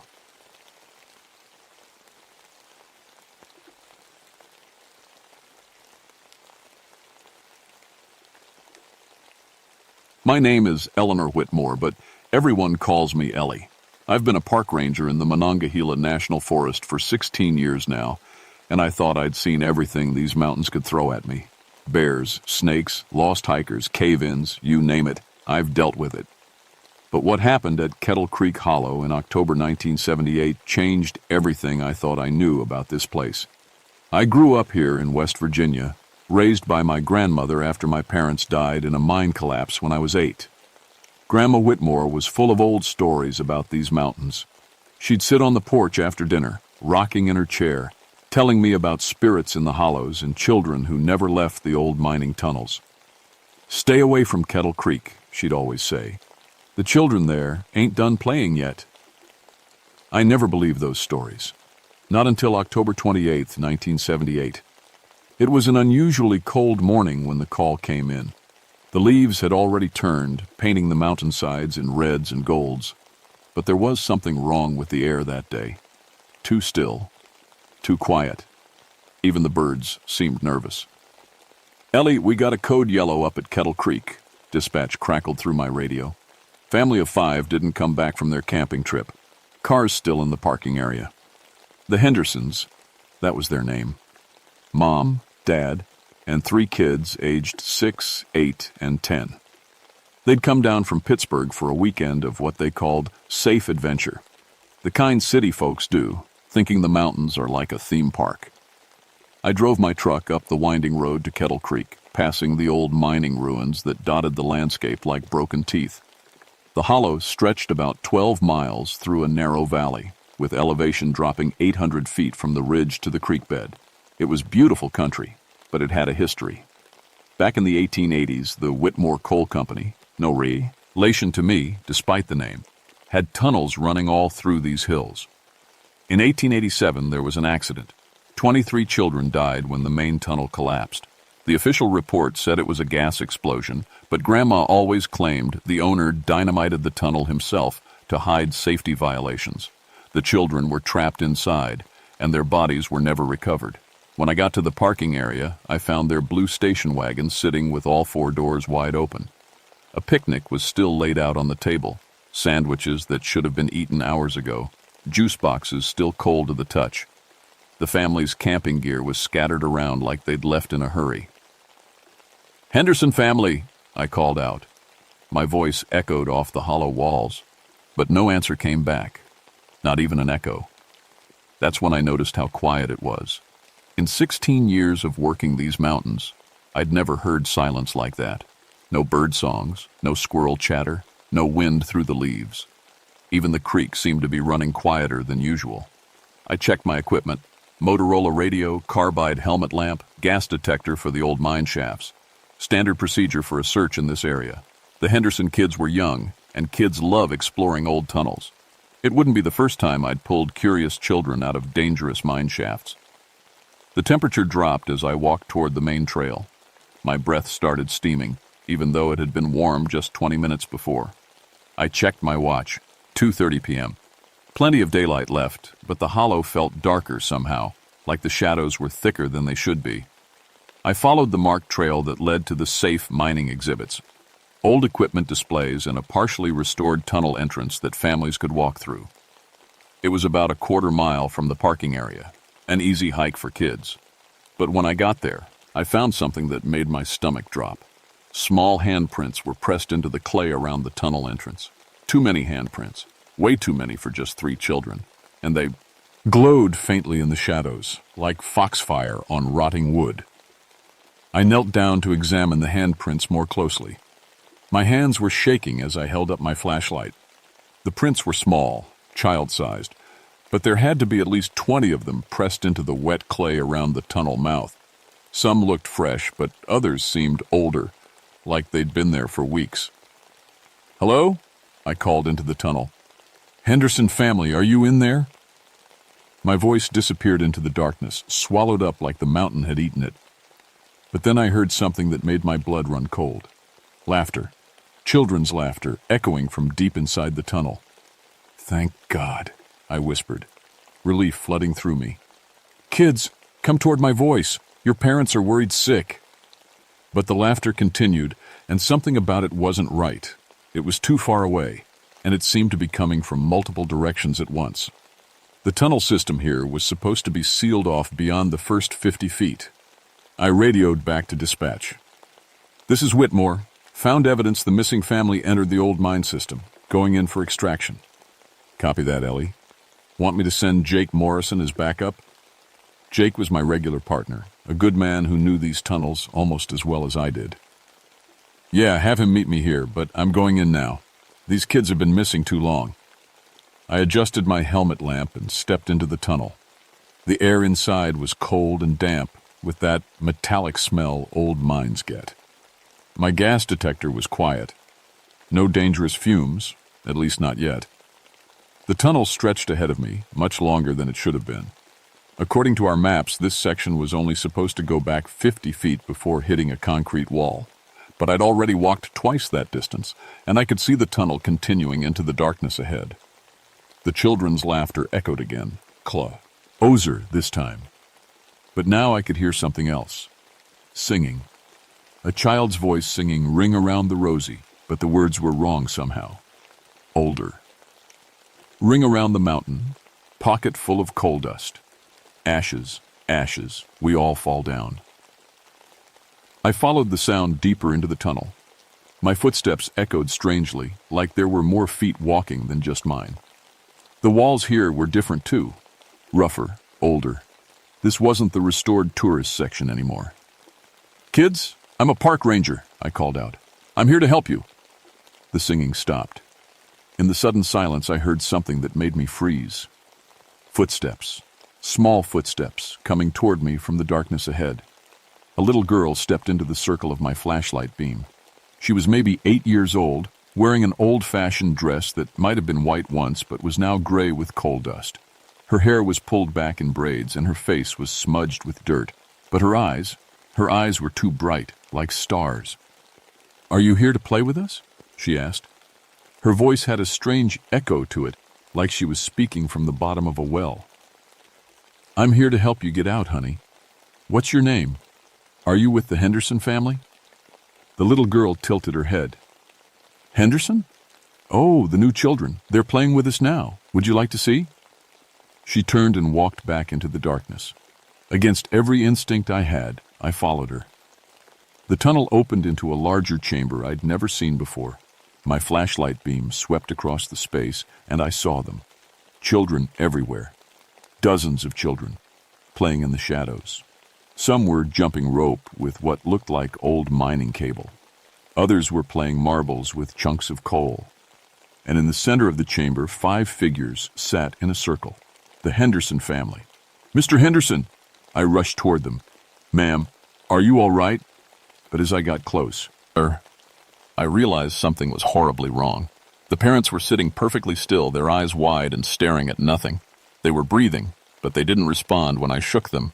And the 3 Henderson children were playing patty cake with children in old-fashioned clothes, coal-stained faces, bright, bright eyes. "They're playing the memory game," said the little girl who had led me here. "If they remember all the games, they get to stay forever." "Stay forever? What do you mean?" More children emerged from the shadows of the chamber, all of them wearing clothes from another time. All of them with that strange starlight glow in their eyes. "We've been waiting so long for new playmates," said a boy who couldn't have been older than 10. "The mountain gets lonely when there's no one to play with." I backed toward the tunnel entrance, but it wasn't there anymore. The chamber stretched in all directions, full of playing children and shadows that moved wrong. My radio crackled with static. Ellie, do you copy?" I grabbed the radio. Jake, I'm in the mine system, but something's wrong. The tunnels aren't where they should be, and there are children here, but they're not." The static changed and Jake's voice came through again, but it sounded different. Younger. "Ellie, come play with us. We're having so much fun." "That's not Jake," I whispered, staring at the radio in my hand. The static continued, mixed with what sounded like children whispering. The little girl in the gray dress stepped closer. "Your friend is playing hide-and-seek with us. He's very good at hiding." "Where is he? Where's Jake?" "He's learning the rules," said another child, a boy with suspenders and coal-black fingernails. "Just like the new family, just like you will." I looked back at the Hendersons. The parents still sat frozen, staring at nothing. But the children were moving now, clapping their hands in rhythm with the ghostly children around them. Their eyes were starting to change, growing brighter. "Let them go," I said, too, lying to keep my voice steady. "They don't belong here." "Nobody belongs anywhere," the little girl said sadly. "That's why we make families. That's why we play games. Forever and ever." The chamber around us seemed to pulse, growing larger and then smaller, like we were inside something breathing. More tunnels opened in the walls, tunnels that definitely weren't on any map. Children poured out of them, dozens and dozens of children from different times. Some wore clothes from the 1800s, others from the early 1900s, but they all had the same bright eyes and coal-stained faces. "How long have you been here?" I asked. "Since the mountain fell," said the boy with suspenders. "Since the grown-ups made the loud noise and the ceiling came down. But we kept playing. We always keep playing." The 1887 collapse. These were the children who died in the mine disaster, but that was almost 100 years ago. "My name is Mary Catherine," the little girl said. "I was 9 when I came to play. That was a long time ago. But time is different when you're playing games." One of the Henderson children, the youngest, looked up at me. Her eyes were definitely brighter now, like starlight was growing behind them. "Come play Ring Around the Mountain with us, Miss Ranger Lady. It's fun. Sweetie, I need to get you out of here. Your parents are worried." But even as I said it, I could see it was too late for them. The Henderson children were changing, becoming like the others, and their parents sat there like empty shells. "Adults don't play good games," Mary Catherine explained. "They just sit and watch. But they make good watchers. And sometimes they bring us new children." My radio crackled again. This time it was definitely Jake's voice, but still wrong somehow. "Ellie, the games are wonderful.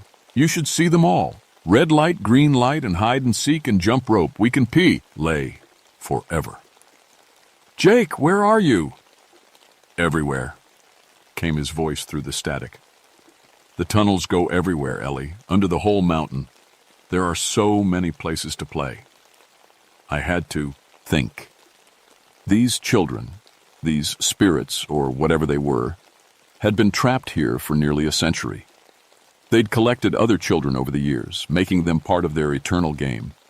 And now they wanted me. But why me? Why not just turn me into a watcher like the Henderson parents? Mary Catherine seemed to read my thoughts. "You know about teaching children. We saw it in your mind when you came in. We need someone to teach us new games." She was right. Part of my job was backcountry education, teaching kids about forest safety and mountain skills. Somehow, they'd sensed that. "I'll teach you new games," I said carefully. "But first, let the Henderson family go. Let them go home." The children looked at each other, whispering in voices like wind through dry leaves. "One game," Mary Catherine said finally. "If you win, they go home. If we win, you stay and teach us forever." "What game?" "Hide and seek," said the boy with suspenders. "But mountain rules. If you can hide from us until sunrise, they go free. If we find you, you stay." I looked around the chamber. There had to be at least 40 ghost children here, and they knew these tunnels better than anyone alive. But it was the only chance the Hendersons had. "Deal," I said. The moment I spoke, the children clapped their hands together and the sound echoed through the chamber like thunder. The walls began to change, tunnels opening and closing, the space reshaping itself. "Count to 100, Mary Catherine called out, her voice already fading as the chamber dissolved around me. "Then we come looking." I found myself standing in a narrow tunnel I didn't recognize, holding my failing flashlight. In the distance, I could hear children's voices counting. 1, 2, 3. I ran. The tunnels were a maze that changed as I moved through them. Passages that led upward suddenly dropped down. Routes that should have connected to the main chamber opened onto empty shafts that dropped into darkness. My flashlight beam swept back and forth, showing me walls that seemed to move when I wasn't looking directly at them. 37, 38, 39. The counting echoed from every direction. Sometimes it sounded like one voice, sometimes like dozens, all speaking together. I tried to use my compass, but the needle spun wildly. My watch had stopped at 3:17. I needed to think like a ranger, not like a victim. These children had been trapped here for almost a century, but they were still children. They played games. They followed rules, and every game had weaknesses. 62, 63, 64. I found what looked like a ventilation shaft leading upward. The walls were rough stone, carved by hand.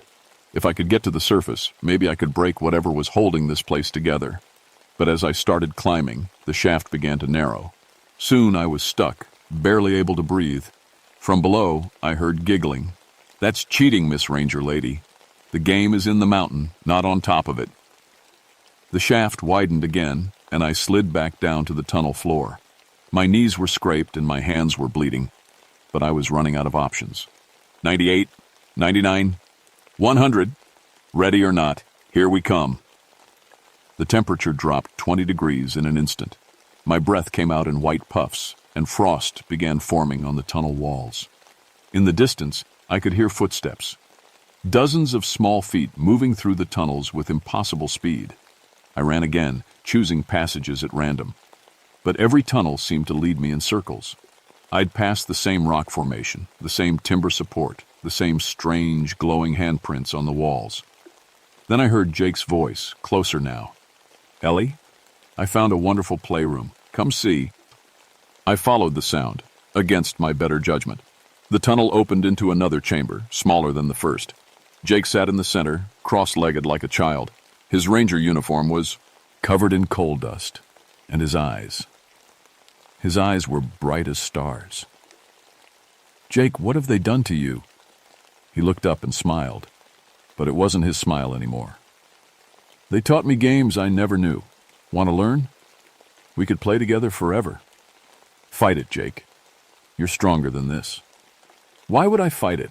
I haven't been this happy since I was 8 years old." He stood up, moving with a child's awkward energy. "They showed me how to be young again, Ellie. Really young." Behind him, children stepped out of the shadows. More than before. Many more. "Time's running out," Mary Catherine called from somewhere in the darkness. "Sunrise is still hours away. You can't hide from all of us." She was right.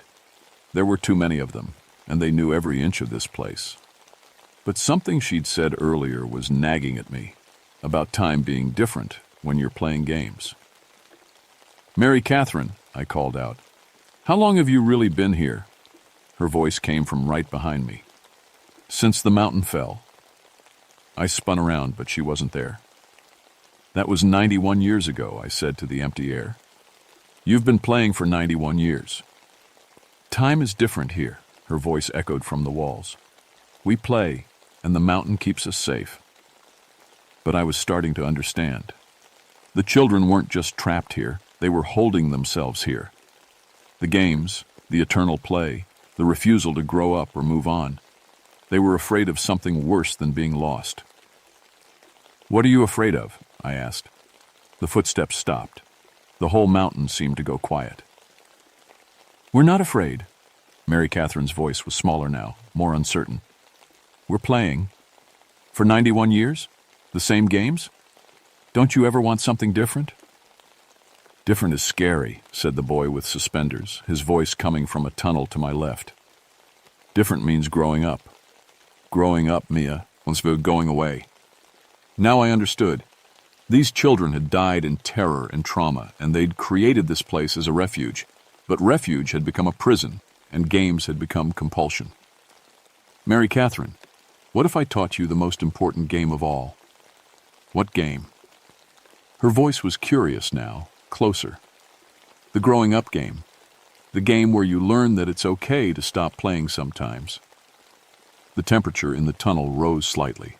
Frost began melting from the walls. "We don't know that game," she admitted. "I could teach you. But you have to let the Henderson family go first. That's the first rule of growing up. You don't keep people who don't want to stay." Silence stretched through the tunnels. Then, slowly, footsteps approached from multiple directions. The ghost children stepped into the circle of my flashlight beam, dozens of them, all looking younger and more uncertain than before. "If we play the growing up game," Mary Catherine asked, "do we have to stop being friends?" "No, sweetheart, but you have to stop being afraid." The children looked at each other, whispering in their wind voice language. Finally, Mary Catherine nodded. "Okay, we'll try your game, but if we don't like it, you have to stay and play ours forever." The chamber around us began to change again, walls flowing like water. When everything settled, we were back in the main cavern. The Henderson family sat exactly where I'd left them, but now their eyes were normal again. Confused and terrified, but normal. Jake was there too, shaking his head like he was waking up from a dream. "Ellie? What? Where are we?" "It's okay, Jake. Help me get the family out." As we guided the confused Hendersons toward what I hoped was the exit, Mary Catherine walked beside me. "How do you play the growing up game?" she asked. "First," I said, "you have to say goodbye." The tunnel leading out was the hardest walk of my life. With each step, the walls seemed to press in closer, like the mountain itself was reluctant to let us go. The Henderson family stumbled along behind me, their eyes slowly clearing from whatever spell had held them. Jake supported the youngest Henderson girl, his own confusion evident in every step. Behind us, invisible but present, the ghost children followed. "I don't understand the goodbye part," Mary Catherine's voice whispered near my ear. "Goodbye doesn't mean you disappear," I explained quietly so the others couldn't hear. "It means you stop being afraid of what comes next." "But what if what comes next is bad?" I thought about my parents, buried in a mine collapse when I was 8. I thought about all the children who died in these mountains over the decades, lost to accidents and tragedies that shouldn't have happened. "What if it's good?" I said finally. The tunnel ahead began to brighten, not with electric light, but with the gray light of early dawn. I checked my watch. It had started working again and read 6:23 a.m. We'd been underground all night. "The growing up game is about trust," I continued. "Trusting that it's okay to stop playing the same game forever." As we reached the tunnel entrance, I felt resistance like walking through water. The mountain didn't want to let us go. But then Mary Catherine's voice came one more time. "Okay, we trust you." The resistance disappeared. We stumbled out of the tunnel into the cold morning air, and I had never been so happy to see gray sky in my life. The Henderson family was confused and scared, but they were alive and unharmed. Jake was shaking his head, trying to piece together what had happened to him. "I remember playing," he said quietly. "It was like being 8 years old again, but wrong somehow." "It's over now," I told him. But as we walked back to the parking area, I heard one last sound from the tunnel behind us. Children's laughter, but different this time, lighter, and then, slowly fading, the sound of small voices saying goodbye. We never talked about what had really happened in those tunnels. The official report said the Henderson family had gotten lost in an unmapped section of the mine system, and that Jake and I had found them suffering from hypothermia and mild hallucinations from bad air. Case closed. But a week later, there was a rock slide that sealed the main tunnel entrance completely. The state declared the area too unstable for visitors and closed Kettle Creek Hollow to the public permanently. I transferred to a different section of the forest a month later. Couldn't handle hearing children's voices in the wind anymore, even normal children playing in normal places. Sometimes, though, when the weather's right and the fog rolls through the hollows, other rangers report hearing children's laughter from the sealed section of Kettle Creek. But it's different now. Not desperate or trapped, but free. Mary Catherine and the others learned the growing up game after all. They learned that some games end, and that's okay. They learned that saying goodbye doesn't mean saying goodbye forever. And sometimes, late at night when I'm walking the mountain paths, I hear them playing new games. Games about flying and sunshine and all the places children go when they're finally ready to stop being afraid. The hollow children of Kettle Creek don't need to keep anyone anymore. They're not hollow anymore either. They're just children, playing the way children should, free and unafraid, and growing up when they're ready. But I still tell new rangers to stay away from sealed mines and to listen carefully when children are playing where children shouldn't be. Because some games are more dangerous than others, and some players have been playing alone for far too long. If you hear children's laughter echoing from dark places, remember what I learned. Sometimes the most important game you can teach is how to say goodbye.